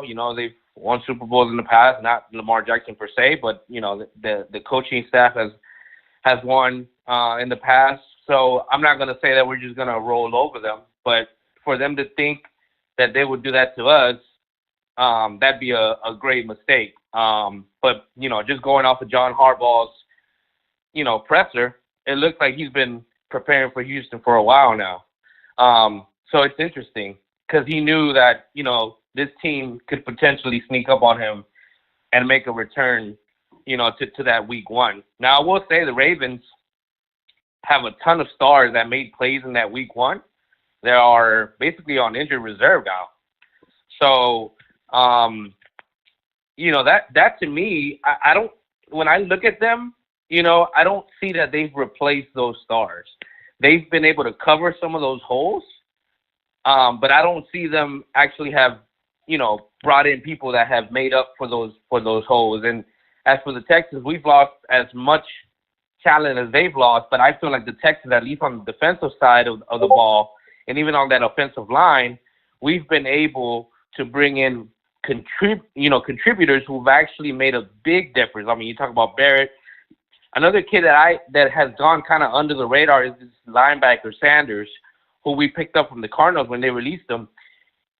Time and time again, I see him show up on the game, and I'm like, bro, nobody brings up this kid. Nobody talks about this kid, and he's always there to clean up every freaking tackle. So whether he's not making a play, whether it's not him actually getting the pick, like Harris is, or if it's not him actually making the initial tackle, he's there to clean up. And, in D'Amico's defense, that's what he looks forward to. Like, you need to be able to, collectively bring down, the opposition. And I think compared from week 1 to now, the team has learned how to do that collectively. I didn't really like the way we started the game, like the first 3 plays, I would say, with against the Browns. I thought we were kind of coming off soft, and then we started picking it up, and then it was like, all right, that's the football that I'm used to seeing. So they have to come out with that same mentality, that chip on their shoulder, like nobody believes in you. You shouldn't even be here right now, and yet you are, and you have nothing to lose. I mean, this is year 1 in C.J. Stroud's career, and you look at, I know you haven't wanted to look ahead, but you got a big cap space coming around, tons of talented players who will probably not be re-signed by their teams. Hell of a good opportunity at drafting talented players as well. I mean, it's only going to get better from here, and that's what a good franchise does, right? Like, they just continue to grow to the point where you're like thinking like, bro, when is their downfall going to come? It's not, because they know how to draft, they know how to manage the cap, and they got good talent. And good talent wants to come and join other good talent. So, again, excited about this team, bro. At the end of the day, I was getting tired of seeing people on Twitter talk about who you guys want to play. It doesn't fucking matter who the fuck, we had to play Saturday. Like, it was not going to matter whether it was going to be the Bills or the fucking Ravens. You got to beat both teams to get to the Super Bowl. It's as simple as that. So it doesn't even fucking matter when they come. You just got to be ready for them. And I feel like this team is, they're right there. Absolutely. Definitely not going to do it. I mean, and again, like you mentioned it again, I hate to think about, like, that's kind of the cherry on top for me. That's why I say I'm not even ready to talk about, draft or free agency, because if you retain the core of this team, from what you had this year and what Nick has been able to do, and with injuries, picking up guys who are hit the waiver wire. I mean, it's been commendable from top to bottom. So I say, as far as the GM, the coaching, CJ himself. When you start talking about adding weapons and assets, this team next year is going to be. If you're not talking about this is a top team in the league next year, then you're just a hater, or you listen to the national media. So, but with what we have right now, we're extremely dangerous. So like I say, next year when it gets to having that conversation, it's just gonna be nothing but fun. But yeah, I think we're still making noise this year. And again, respect to the Ravens, what you've done. I know it feels crazy. You're like, well, the Texans barely got in. How are they talking so crazy? We're just a better team. We're just a better team. It's just how the cookie kind of crumbled. Things happen. Some we whipped a couple. We had a couple of brain farts a couple of games, but we're just a better team, and it's okay. It's okay. It's definitely okay. But in this game, and you mentioned Sanders, but who are you looking at aside from CJ? Who is going to be the guy that people need to pay the most attention? Who's going to have, or who's going to need to step up and have the biggest role aside from CJ? Shout out to Joseph and shout out to Ron Wilson. You got the freshest ingredients in the sauce. Welcome to Sauce Nation. To me, it's going to have to be Devin Singletary. Someone who wasn't featured in game one because we were still thinking that Dameon Pierce was going to be running back one. So when you go back to that game, Singletary probably had like late game snaps in that game, right? And I will say that if the Ravens do have a weakness, is that they do allow teams to put up numbers in the rushing game. So besides their injuries and besides that they already weren't that great at defending the run, I think that Devin Singletary has to have a game, not necessarily a game where like he's scoring all the touchdowns or, you know, he like every run that he has is going for a first down, but enough of a run game where you're not being, you know, they're not holding you back, they're not stuffing you at the line, and that you're actually gaining some yards, because that's what's going to open up the play action. Now, I will say this: the Ravens, compared to other teams in the way that they played us with that play action, they're pretty good at reading those. So I will say that Bobby will have to scheme up those a little bit better. I do think that he had some wrinkles in this game against the Browns for that play action that really threw off the Browns. So I would say that he would have to repeat that with the Ravens as well, and take advantage of the fact that they're missing some safeties. They're missing some corners that were making a big difference in week one. And again, continue to count on Nico. Continue to count on our tight end, Dalton. And, man, if there was one player that showed up last week, I don't know how many yards he ended up with, but I will say that at least he was able to pick up some first downs. And it actually looked like anytime that you target him, you know, he wasn't dropping the ball or looking weak. And that was Mechie, man. So we might have so crazy to say right now. Yeah, we might have a situation where someone's like, "Oh, we're in the playoffs now. Like it's time to turn it up to another level." But you know, that's the coaching. Like the coaching, that's why the coaching here is so impressive, because I really, really do think that the coaching has improved this team. Like it hasn't just been like players themselves wanting to improve, but I really think that the coaching behind the scenes has improved. They really have locked down on what does this player actually do well, and let's put them in the position to succeed, and let's build their confidence, and let's not, you know, point fingers and make them feel like shit just because they haven't really showed up all year. And, you know, to me, when they were basically, they gave up on No Brown. I mean, No Browns have been backed up for weeks now.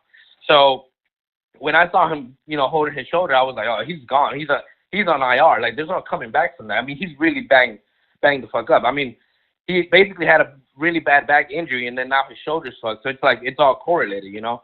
So to me, it's like, okay, so the time is now. Hutchinson had a few good plays as well. So Hutchinson, Mechie, Dalton, Schultz, Brevin Jordan, you know, Collins. Those are the guys that they're going to have to continue to rely on the passing game.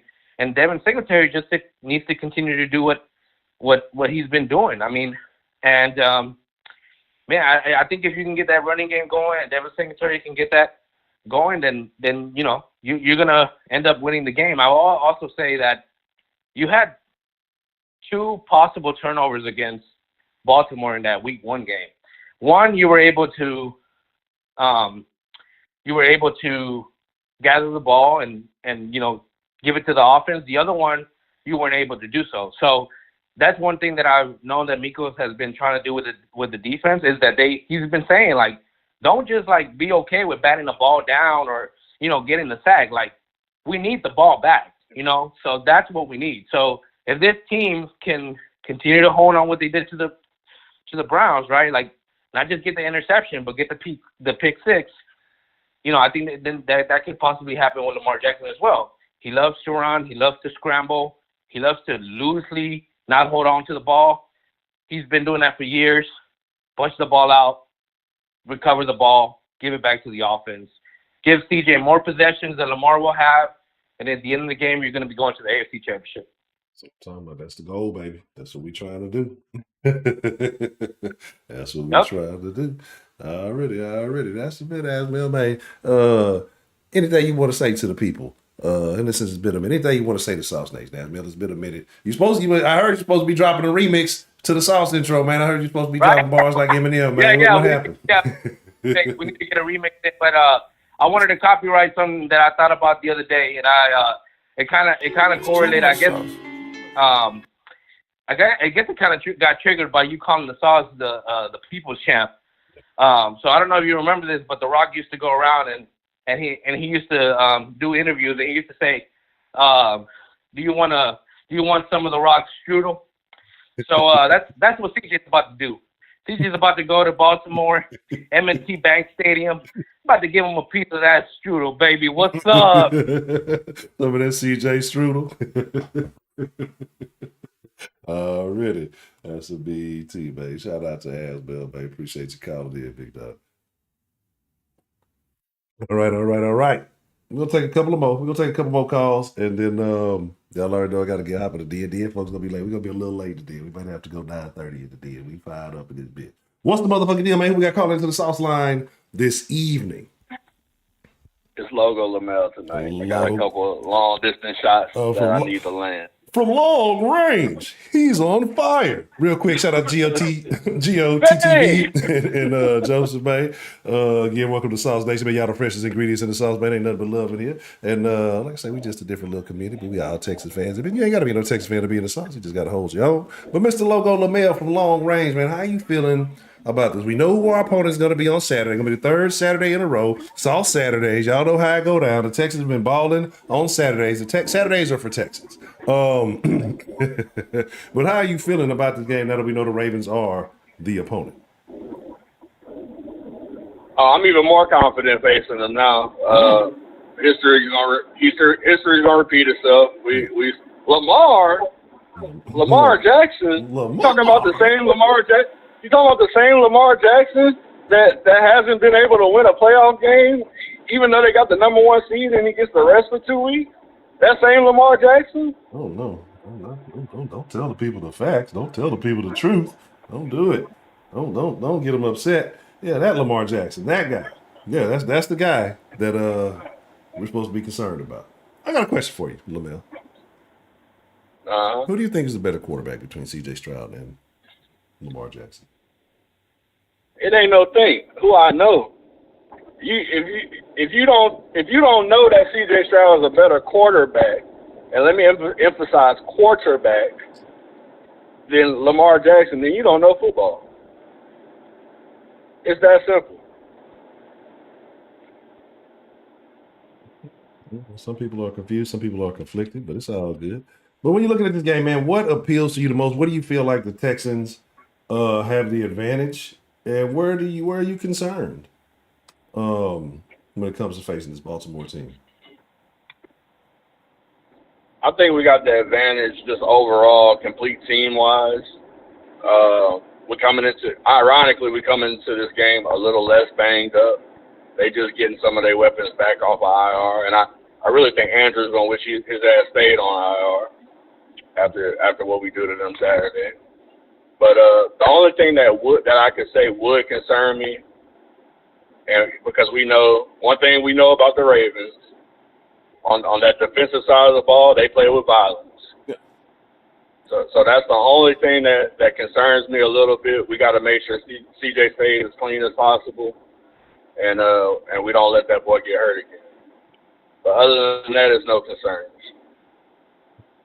We have a smoke duck come Saturday. Smoke Raven come Saturday. You feel me? Look, are you going back to M&T Bank? Are you gonna go back? Hey, that's what I wanted to say too, CJ. You gotta do this for me, man. You got for the way I felt walking out of that fucking stadium back in 2019. I ain't never been so disappointed as a Texans fan. Do this for me one time, man. One time for one time. But to these shots, though. Let's get to these shots. Yeah. Trill. Uh-oh. I'm happy to see that you off the BBC. Pause. but it ain't that easy. You know, honcho, you know you can't trust an addict when they say they have fully reformed right away. He got to go through the steps. Go to some AA meetings. Go do what you got to do, and then maybe, just maybe, you can come back. Because, yeah, he got to go to rehab. And we tried to make him go to rehab, like Amy Winehouse. We tried to make him go to rehab, but he said no. How long we been trying to get him off? He came in a whole outfit, Honcho. How long we been trying? He had the lanyard, Honcho. The lanyard. Oh, that's terrible. Oh my God, not the lanyard with the ID and everything. This nigga had the white tube socks with the brown and the white at the top of them. Oh, not the matching socks. The team socks. Oh, nigga had the team socks on. Yeah, no, terrible. Oh, that's terrible. That makes me very upset. Say it ain't so, Trill. Tell me you ain't had a team. What are you gonna do with the outfit, Trill? If Trill is in the chat, I need to know what you're gonna do there with the outfit. Or we'll talk about it in the Discord. You know, we're gonna keep it family business. We're gonna keep it family. We'll talk about that in the Discord. What you doing with that Browns outfit? You gotta donate that shit to charity. You gotta donate that to one of them little kids in Africa. Yeah, send that shit to Africa. Send that shit to Zimbabwe. You feel me? Yeah, exactly. Okay, so Trill, it ain't that easy. Trill gotta earn his right back into the Texas Nation. Yeah. Okay. Because we shouldn't have had to convince him to hop off of the Deshaun Watson train. There should have been no reason that train had any passengers once it left motherfucking Houston, Texas. It should have been a one-man train. Should have been just him as the conductor. That should have been him by himself. So there's no forgiveness for that. Yeah. Okay. I mean, I see y'all in the chat, and I know again we commend the Ravens. The Ravens have always been a solid defense throughout the years. But let's not act like the Texans can't do some damage on the defensive side of the ball. We healthy. It's been a health matter. But when everybody's healthy, the Texans apply a lot of pressure. So let's just look. The run game is non-functional when it comes to the Texans. That means you got to truly be confident that Lamar Jackson is going to be able to beat you with his arm, right? And I'm not saying he's not going to get his. He will. But how much do you want to gamble on that, right? Like, how much do you want to gamble on Lamar out there running all willy-nilly? Like Trill said, he lost a step. He don't got it like he used to.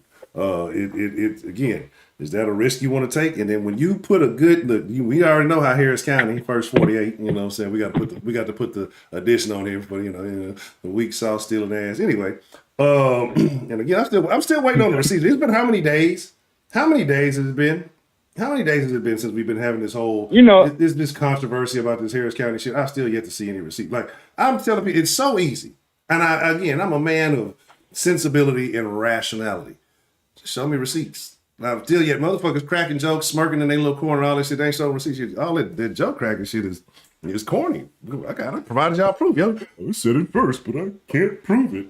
Yeah, it wasn't cool till we said it. Anyway, you ever, to that point though, you ever seen the niggas that go to Walmart and they stealing and they tell them we need a receipt and they say hold on, we're gonna get it and they never come back. Yeah, exactly. That's these niggas. Don't tell me they stealing from Walmart too. Bam, what's the motherfucking deal? Hey man, shout out to all the Sauce Nation, man. I promise I miss you, I ain't dish you. Hey, you a Ravens fan, there's nothing but love too. Like I said, we get rowdy in here, man. Spill your sauce. Look, we all about the ruckus. We all about the shenanigans, the tomfoolery. This ain't no bitch ass Texas shit like some of that other shit. We ain't gonna ban you, we ain't gonna block you. We gonna rock with you. Everybody's allowed to stand on their toes in here. We believe in freedom of speech. As long as you ain't crying, but I don't like what you're saying, but I can't dispute the facts that what you're saying is correct. I just don't like you. An emotional ass motherfucker, this sauce is not for you. Go to one of them old friendly ass channels. Go to one of them old we all buddy channels. This ain't it. This is about it. Look, you better be standing on your 10 in this motherfucker. You feel me? Well, yeah, they're all Walmart stealing. And then here's the thing. There's one thing when you steal it from Walmart, but these niggas go to Walmart and steal the Walmart brand shit. At least still look, steal some top of the line shit. Everybody know everybody know you're faking your phony, but goddamn, if you go steal the shit, everybody know you stole it. Steal some top of the line shit. You know what I'm saying? But yeah, so what is going to be the outcome? Because it was a great question that was brought up earlier when we were talking about the win. What's going to be the narrative? What's going to be the narrative when the Texans beat the Ravens this weekend? Because Saturdays are for Texans. The only narrative they're gonna have is the one I brought up at the beginning of the call. Lamar still has playoff woes. He can't figure it out. Maybe they shouldn't have rested him that last game. He couldn't shake the rust off from sitting for 2 weeks. That's gonna be the only narrative. Because outside of that, what can you say? Actually, have to give the Texans credit. We know they don't want to do that shit. You know and they ain't gonna do that. They don't want to do that. They ain't gonna do that for nothing, bro. Like I said, because what happens is when you give the Texans credit, all those analysts and experts, and again in the South, we don't believe in analysts, we don't believe in experts. We fans that fuck with the fans. Because how do you label yourself an expert and be wrong? How do you label yourself an analyst? Because an analyst is a person who's supposed to take numbers and be able to provide accurate predictions. And how many times do you see these analysts be wrong? What are you analyzing?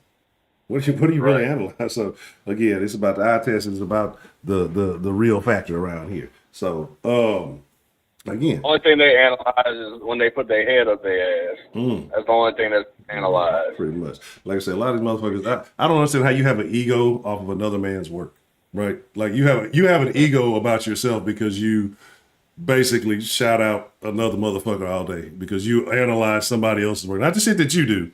You break down what somebody else does, and then you feel like you're a better person because you study another man's job all day. That's weird shit to me, bro. To think that you're better than somebody, not for what you do, because of how well you study with somebody else. Like, get the fuck out of here, bro. Like, stop the nonsense. Very weirdo behavior. Weird. A lot of weirdo behavior in the city. But that's what they do. They study them and they study us, and then they go and steal the sauce and try to bring it back to them. Right, so exactly. That's just in their nature, honcho. Yeah. But I don't want to get ahead of myself, and I want to take it one game at a time. But it's hard too when you got the crystal ball. Yeah, I was about to ask. Have you tapped into the crystal ball yet? I have, and I'm gonna save some of it for the rest of the week because we got a lot more streaming to do this week. So I'm gonna save a little bit of what I done seen, but I'm gonna say this to your point about the narrative and them not wanting to give us credit. They're gonna do the same thing once we beat the Chiefs. Oh, this wasn't the same Patrick Mahomes. This Chiefs team has been depleted. He hasn't had the weapons he normally had. They're gonna do all that shit the next week too. So y'all just be ready. They ain't gonna want to give us our credit. Even when we do take it all the way, they're gonna try to put an asterisk on our ring because the teams we beat, it wasn't that they strongest, and it was the luck of the draw and blah blah blah blah blah. But we know what we're doing over here on this side, man. You already know. Saying you already know. It's not even a question. It's not even a matter. Again, like I said, How they feel about Texas, I don't give a damn. we already know, man. How they feel about Texas, how they feel about the Texans, we don't give a damn. We're going to hold it down. We've been holding it down in the South. Again, that was one of the first things we ever talked about in the South is how the national media plays the Texans. And rightfully so at that time. Like, rightfully so at that time. We've had the quarterback carousel. We've had the possibilities and the motherfucker getting fingered and shit. But now we got a real quarterback. We got a real nigga, real certified gangster. You know what I'm saying? Who can play with the best of them. Because again, we can sit here and talk all this crazy shit. Oh, Lamar's MVP. There was a point in time where CJ Stroud might have been higher in the conversation than Lamar was. Right? Before the concussion, CJ Stroud was in the MVP conversation as a rookie. Right? All right. As a rookie. In talking about, a real possibility of winning it all. As a rookie, does he not get hurt those 2 games? He leads the league in passing yards as a rookie, right? And then let's not talk about the yards, the turnover ratio, touchdown turnover ratio. As a rookie, stop the nonsense. Like Lamar's Lamar's a hell of an athlete, bro. Like, was a hell of an athlete.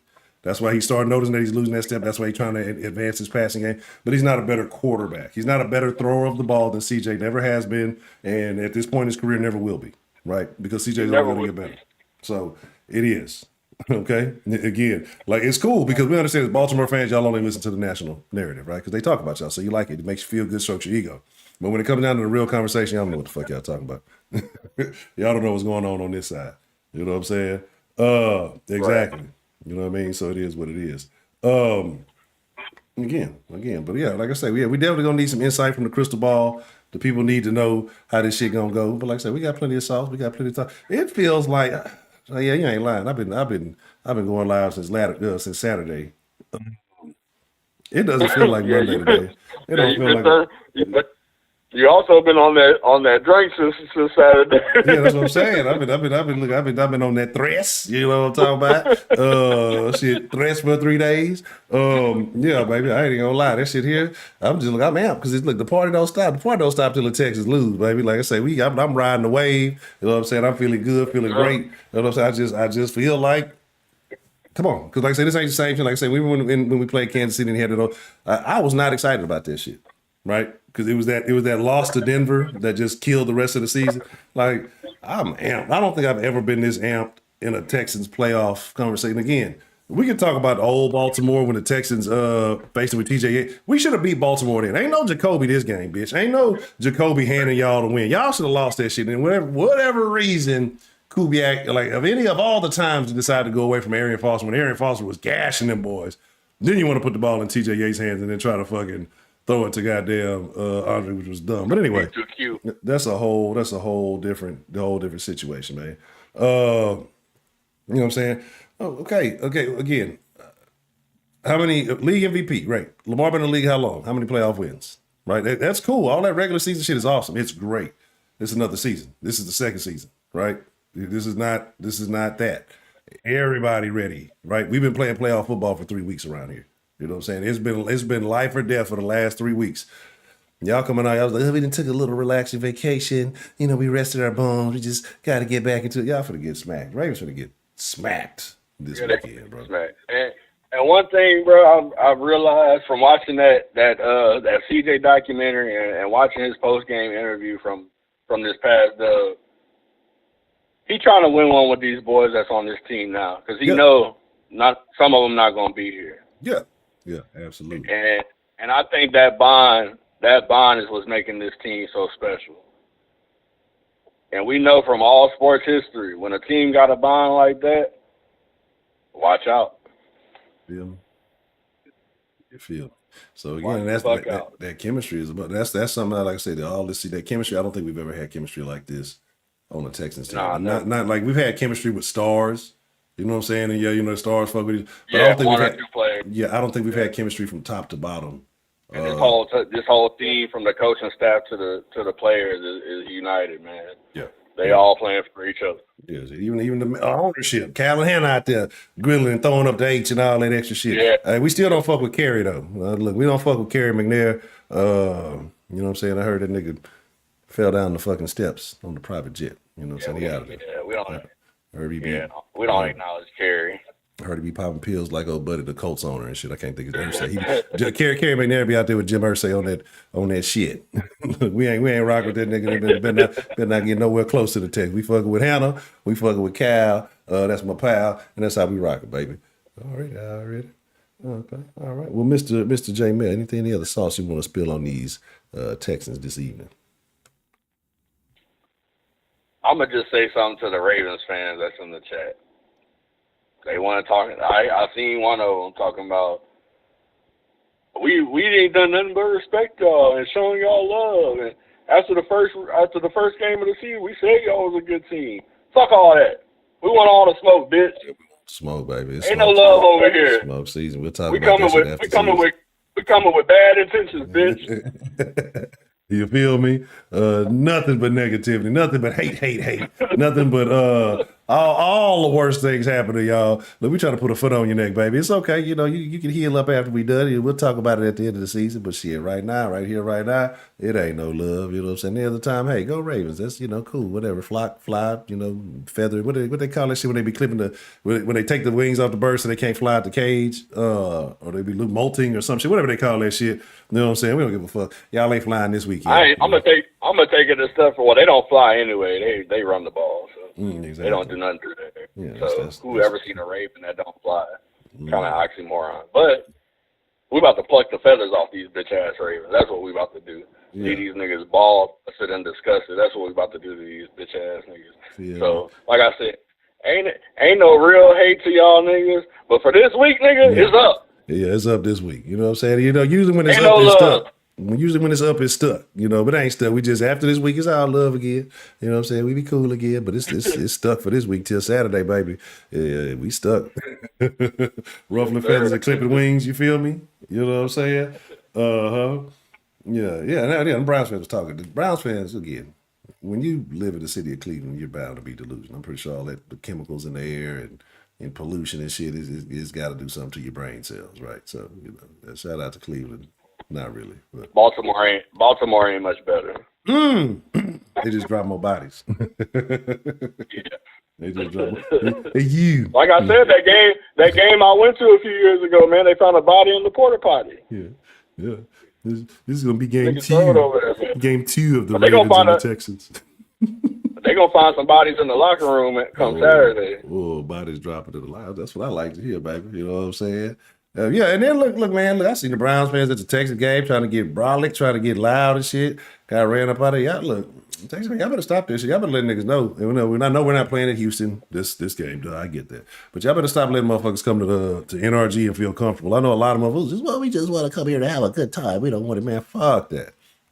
It's not safe inside on NRG. It ain't safe outside NRG. You know what I'm saying? Look, if you out of towner, look, y'all already talked. We got already too many Californians and all that shit flooding in the city and all that shit. Look, hey, it ain't safe out here. You know what I'm talking about? But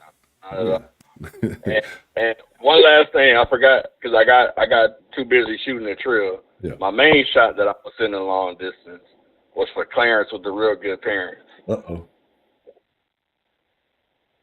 Uh-oh. Why? This stream is for playoff teams, all right? If you ain't in the offs, you don't get to talk. So just sit back, enjoy the stream, and stay out the chat. Unless you're trying to lose some more money, then I will entertain the conversation. If you're trying to put some more money, I'll entertain it. But other than that, we don't want to hear no opinion from no Jags fans because we see where y'all opinions got y'all sitting on the motherfucking couch. Y'all gonna be back at the bottom of the division for the next 10 years. Well, the next 10 years, Clarence, is gonna be tough in the sauce for you. Yeah, over there with Trash Can Trevor. Terrible. Hate to see it, Clarence. Because you've been rocking with the sauce for a long time, man. I'll extend you an olive branch. We'll let you become a Texans fan with no flack. I'll give you a free pass. Anybody try to give you any shit, I got you back. You go ahead, make the right decision right now. Abandon the Jags.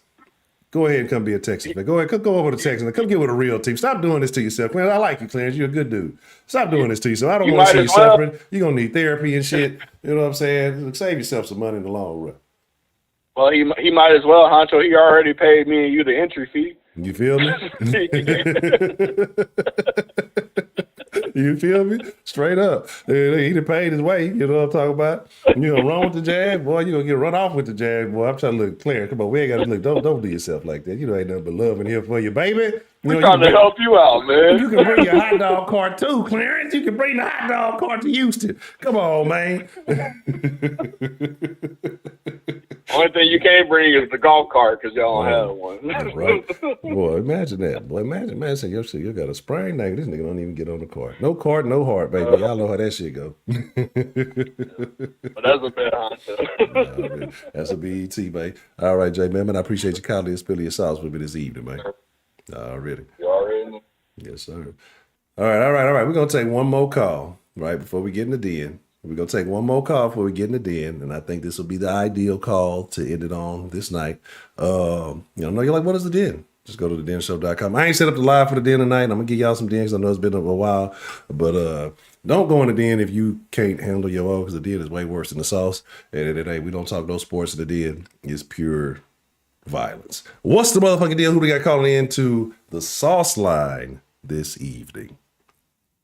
Man, I keep them shoes glossy, and I know you keep all the Texan fans saucy. It's Ricky D, baby. Ricky D, what's the motherfucking deal? Real quick, man, I wanted to show some love to Ricky D, man. If you are in the Austin area, right, and you call yourself a player, a real certified, you know what I'm saying, with your now and later Gators on, you know what I'm saying, you might have your low, you might rock penny low, I don't know, whatever. But if you call yourself a professional, you call yourself a nice dresser, man, you need to holler at Ricky D to make sure your shoes are shined with optimum quality Again, Ricky D, shoe signs, man. Make sure you holler at him. Make sure you look it up. And, they say, look, real players stay shining from head to toe. And if your toes ain't shining, do you really have the fit complete? So holler at my boy Ricky D if you want to get real shiny in the Austin area. But Ricky D, we have found out that we are playing the Baltimore Ravens.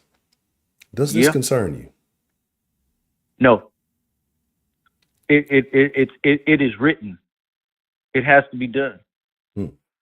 It has to be done. Look, there have been some things going on with this season that I feel that certain things about the old Texans are those books are going to close soon. And part of it here is with DeMeco. You were asking earlier who is the person that besides CJ that's going to be the reason why we come to victory. It's DeMeco. See, DeMeco had a score to settle because I think you brought it up with the Jacoby Jones game. Yeah. That we beat them in Baltimore that day, but Jacoby Jones decided that he was going to be a Baltimore Raven the next season, so he got started now, right? And I feel like guys like DeMeco,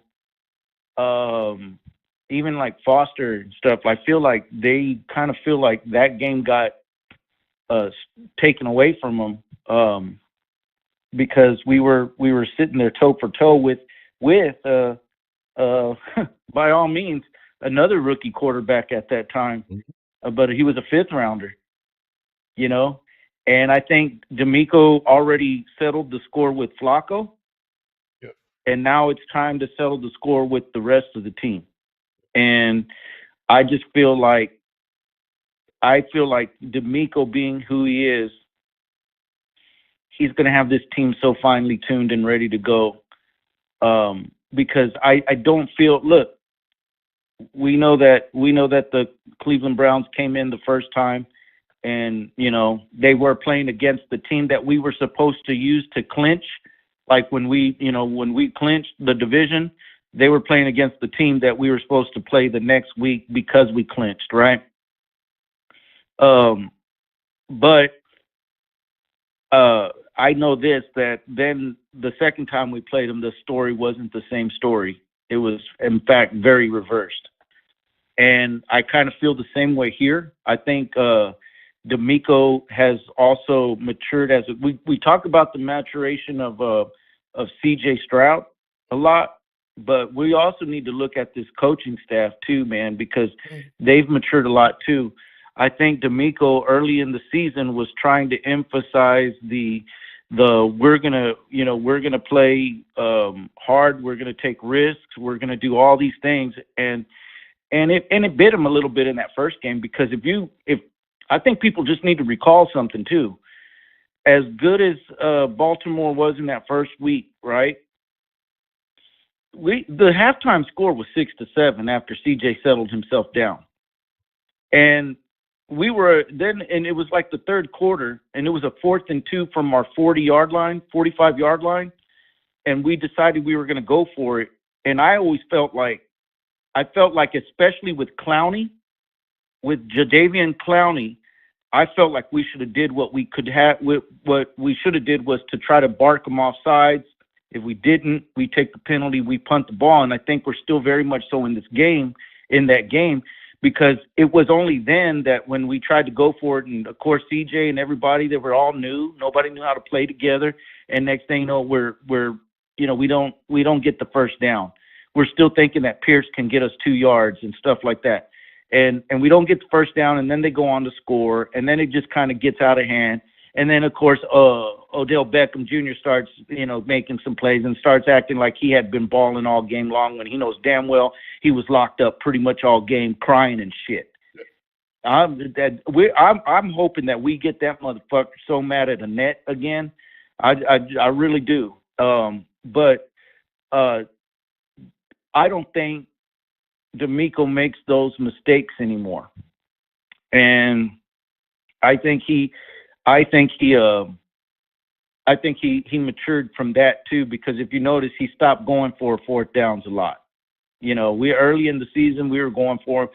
And then it was, but of course we also put ourselves in a position to where we don't have to do those things a lot anymore. So I think with D'Amico is, I think he's going to be on point. And I think with him being, here's the other reason why I feel like he's going to be on point. I believe that this last game that we played, in probably the biggest game in franchise history in 4 or 5 years, the Houston Texans, I think we only had 3 penalties. And I believe one of those penalties was one taking the delay of game so we can give the punter more room. So I feel like we're starting to see even the emphasis on playing perfect football. And I think that's what's going to happen as well, too. Now, the Ravens are a great team. They're going to cause you to not be perfect. But once again, I've said it over and over and over and over and over again. This is what makes us dangerous, is we're a team that knows how to overcome our own selves. We don't shoot ourselves in the foot. And for all the Baltimore Raven fans that are listening right now, you need to understand that. You're about to get dealt with a team that's not going to go away. And if we're still hanging out in the fourth quarter, man, start talking about what draft pick you got. Start talking about what position in the draft and what you need to do to improve your team to be able to beat the Houston Texans next year. And I've never felt this way about a matchup especially with the Ravens, since the entire time that we've played against them. The last time I felt anyone was that 2011 playoff game, man. But I've never felt going into a game against the Ravens that we were going to be able to go in there and play an efficient football game to a point where we're going to take the game from you. And I don't feel like we're going to go in there and kick their teeth in like we did the Cleveland Browns. But I do feel like, here's what I do feel. I feel like they're going to come out a little flat, and we're going to punch them in the mouth. And it's going to be a game, and they're going to have to figure it out. And then next thing you know, and here's something else. And I think Raven fans are starting to think about it in the back of their head. They're sitting there in the back of their head going, man, what if we do lose to these motherfuckers? What if we do? And you better ask yourself that. You better ask yourself that. What if we do lose to the Houston Texans in our first playoff game? What if we do? See, you have to ask yourself that. Us Houston Texan fans, we're enjoying our season. We really are. We're enjoying this season. And that makes us scary because we got nothing to lose, man. We have nothing to lose. And we're going to go in there, and you got it. And I know you're thinking that. I know you're thinking that in the back of your mind because you've seen your team choke not once, not twice, but 3 times. And let me tell you, there's a thing called moonitis. It's a virus, man. Moonitis is a big-time virus. And Dak Prescott, he had it. It goes to the quarterbacks that are kicking ass in the regular season, and then when the playoff switch turns off, these dudes start coughing it up. They can't win in the big games. And that's your quarterback too. Your quarterback has it. It's something that's contagious. You're going to be able to get it. And we're going to do our best to make sure you come down with it. That's it. And that's the bottom line, baby. That's the bottom line. And guess what? We're going to love our Texans no matter what happens, man, because this was a great season. This is a great season. And I'm going to just go with what C.J. Stroud said in an interview. This has been a blessing, but we're not done. And I don't want to call C.J. Stroud a rookie anymore. I think us as Texan fans, we need to not talk about him in the form of as a rookie anymore. This is a man that has won 10 games in the regular season, well, he didn't win, but he led his team to the ability to have a 10-win season. He's also in his rookie debut, in his playoff debut, he has a playoff win. This is no longer a rookie anymore.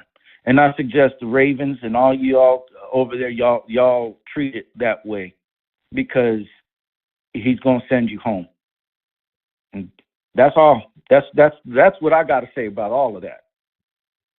Shit, I mean, I don't necessarily have any additional questions. You done covered the bases, and that's what I love about Ricky D Call, because he always brings some insight, connects the past to the present for the 10 Toes Texans and for the younger fan base. And again, make sure you hit that like button, make sure you hit that subscribe button. If you're a real fresh ingredient in the sauce, you got to hit that subscribe button. You got to become, you got to be a fresh ingredient, be a part of the flavor. Because again, this is a channel where your views, your opinions are welcome. We definitely care about what you feel, care about the chat. South Station, have you been around? Look, I'm full of that threads. Anyway, Mr. Ricky D. So ultimately, when it comes down to it, like you said, no matter what happens, we're going to love this team. This has been a great season up until this point, and I still feel like it's going to get better. And like you mentioned, righting those wrongs of Texans of old. I definitely agree with you that there's going to be some books closed. And I think if the Texans can take the journey that is in front of them, because I mean, you think about the worst playoff L's you took have been from Kansas City. And so, you had the little beef with Baltimore way back when. And again, not looking ahead, because Baltimore's a good team. Got to put respect on their name. I think the Texans are a better team, a more complete team now. I think that rest is going to hurt them. I think the Texans are more hungry, right?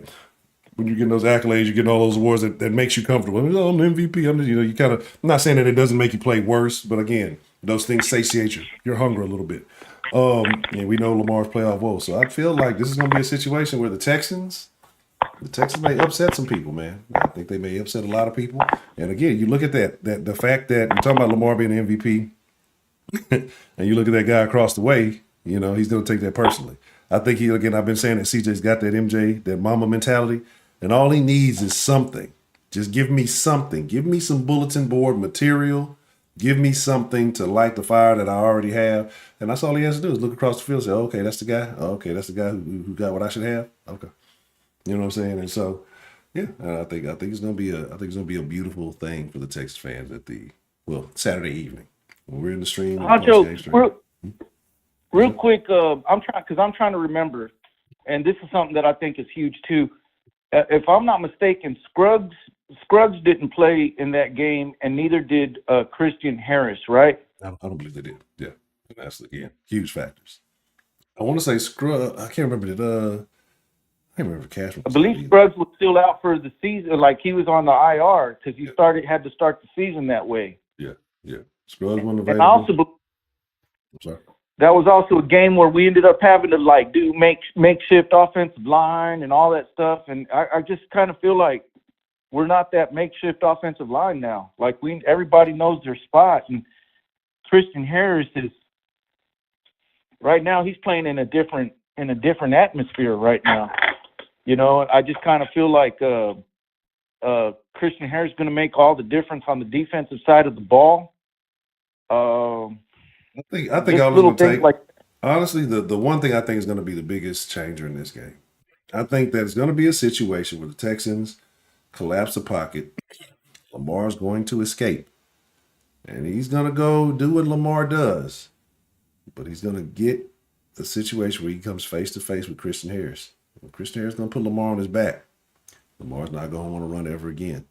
If Christian Harris can hit Derrick Henry the way he did and make Derrick Henry fold up, not want to run the ball like that, make Derrick Henry, after that first game, had Derrick Henry talking about retirement, right? And Derrick Henry still put up, didn't he put up like a damn near $150 on the Jags? Like the two Texas games he had like a combination of 44, or maybe less than that if you want to talk about the negative yardage. So in 2 games. So Christian Harris, once he hits Lamar in the mouth, Lamar's not going to want to run the ball, and he's going to try to beat you with his arm. And if you have to come down to Lamar trying to beat you with his arm, I love the Houston Texans chances in this game.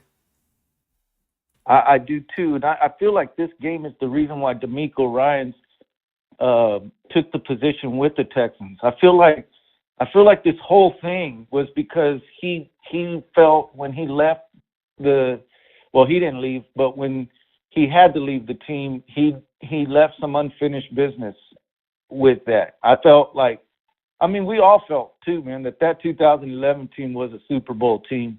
We all felt like that. Everybody did. Everybody kind of knew. Of course, nobody outside of Houston knew because they weren't paying attention.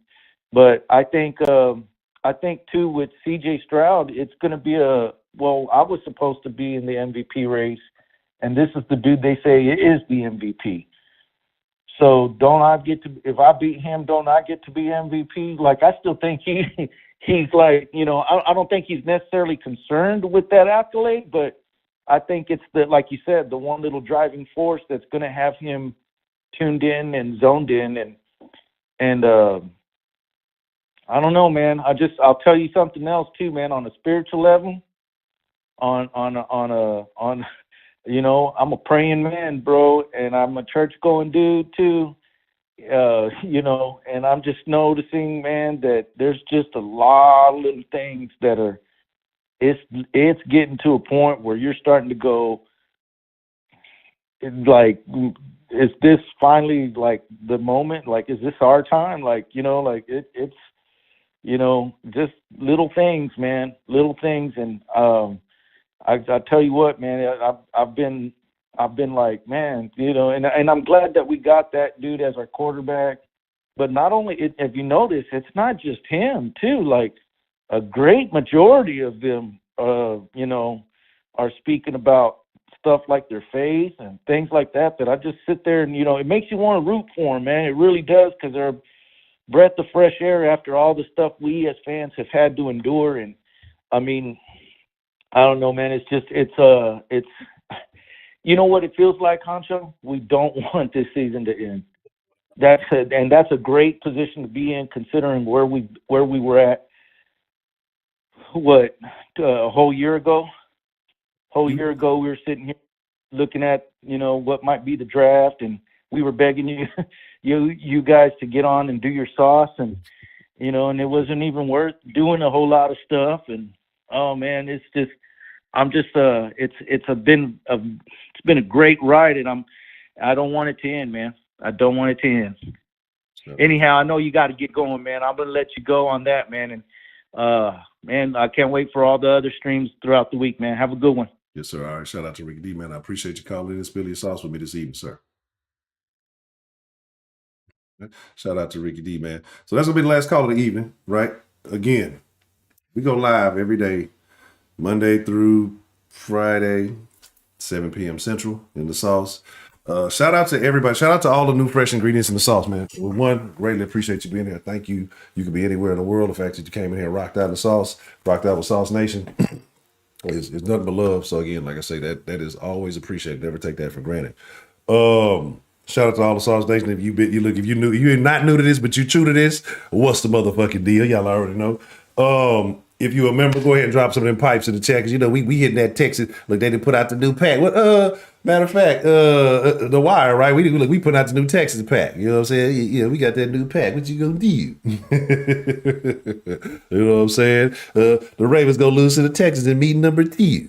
So anyway, shout out to Baltimore, man. Like I say, you know, it's all love any other week, but this, you know, like I say, ain't too much negativity in Baltimore. I like a good defensive team. But this week, fuck y'all. Go to hell. You know what I'm saying? We're going to be here. Because win, lose, or draw. You know what I'm saying? I'm standing on everything that I said. Shout out to Broderick. Said it was Juice was out, Titus was out, Harris was out, Pierce was RB1. This is a different Texas team. When you talking about Pierce at running back 1, RB1, big difference. So that's what I say. Like, and I'm not saying the people like, well, you don't think the Ravens have gotten any better? They might have, but they have not taken a significant leap. The Ravens are who the Ravens were expected to be. Right? It's not like there's a huge gap between week 1, CJ Stroud figuring out the NFL, right? And the Texans figuring out their roster with the injuries and, you know, as starters. And now everything is kind of shifted and coming to position. You're getting guys back. Willie they figured it out, because a lot of people are like, oh, Willie ain't getting enough savings. He spent too much assets on Willie. We could have gotten, shut the fuck up. We got Willie, right? And CJ now he's dicing, he's carving. I mean, he's seen enough. You know what I'm saying? And again, they've tried to throw this at him, they tried to throw that at him. They try to play him for week. Okay. And you've seen what's happened, right? You've seen it. And people just say, oh, he didn't do much. Like, y'all don't watch. Like, again, the stat sexuals, you know, I don't fuck with stat sexuals, because all they do is look at the analytically. Shut the fuck up, you fucking geek.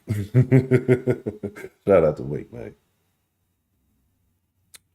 But I love y'all. So I got to get ready for the den. You want to rock with the den? I advise you not to come in there. Like, if you don't know what the den is right now, I would advise you probably not to come into the den because you probably can't handle it. But if you want to take a risk, you want to risk it, go to thedenshow.com. We will be live 9:30, so in 20 minutes. Let me get everything together for that. I'm going to have a good triggering bashing conversation. I know y'all, like the bashing videos have been doing pretty good lately. So, we're going to be bashing. We're going to be talking about some stuff. Anyway, I thank y'all, man. No bullshit. Sauce Nation, I appreciate y'all. Like I said, you can fuck with anybody. You got plenty of platforms in the city.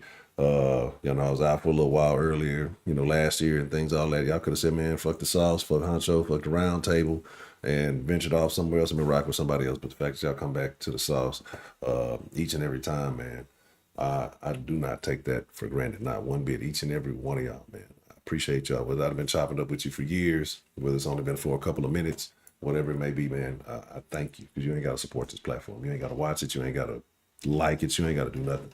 So each and every one of them likes, each and every one of them what's up honchos, every one of them what's up, even if I miss it, I promise you, it means something. So for me, the round table, and everybody in Sauce Nation, man, signing out, but it's nothing but love. I appreciate y'all. Raven fans, fuck y'all, but I'm fucking with y'all, just not this week. With that being said, you already know what they say, the back Texans legend. Y'all see the round table Texans legend, baby. Shout out to everybody who fucking with it. And if you're not, and this is not the Ravens people, this is the locals, right? Because I'm gonna tell y'all, shit be moving. Like, and I know it burns some motherfuckers up with little shit be going, because I know you see it. But again, speak on it. I'm still waiting on them receipts. Y'all go run tell. I'm still waiting on the receipts. Everybody got jokes. Everybody got rah-rah shit. Show me some receipts and we can have a conversation. Until then, shut your bitch ass up. And tell them Honcho said that. And if they mad about it, y'all know the number.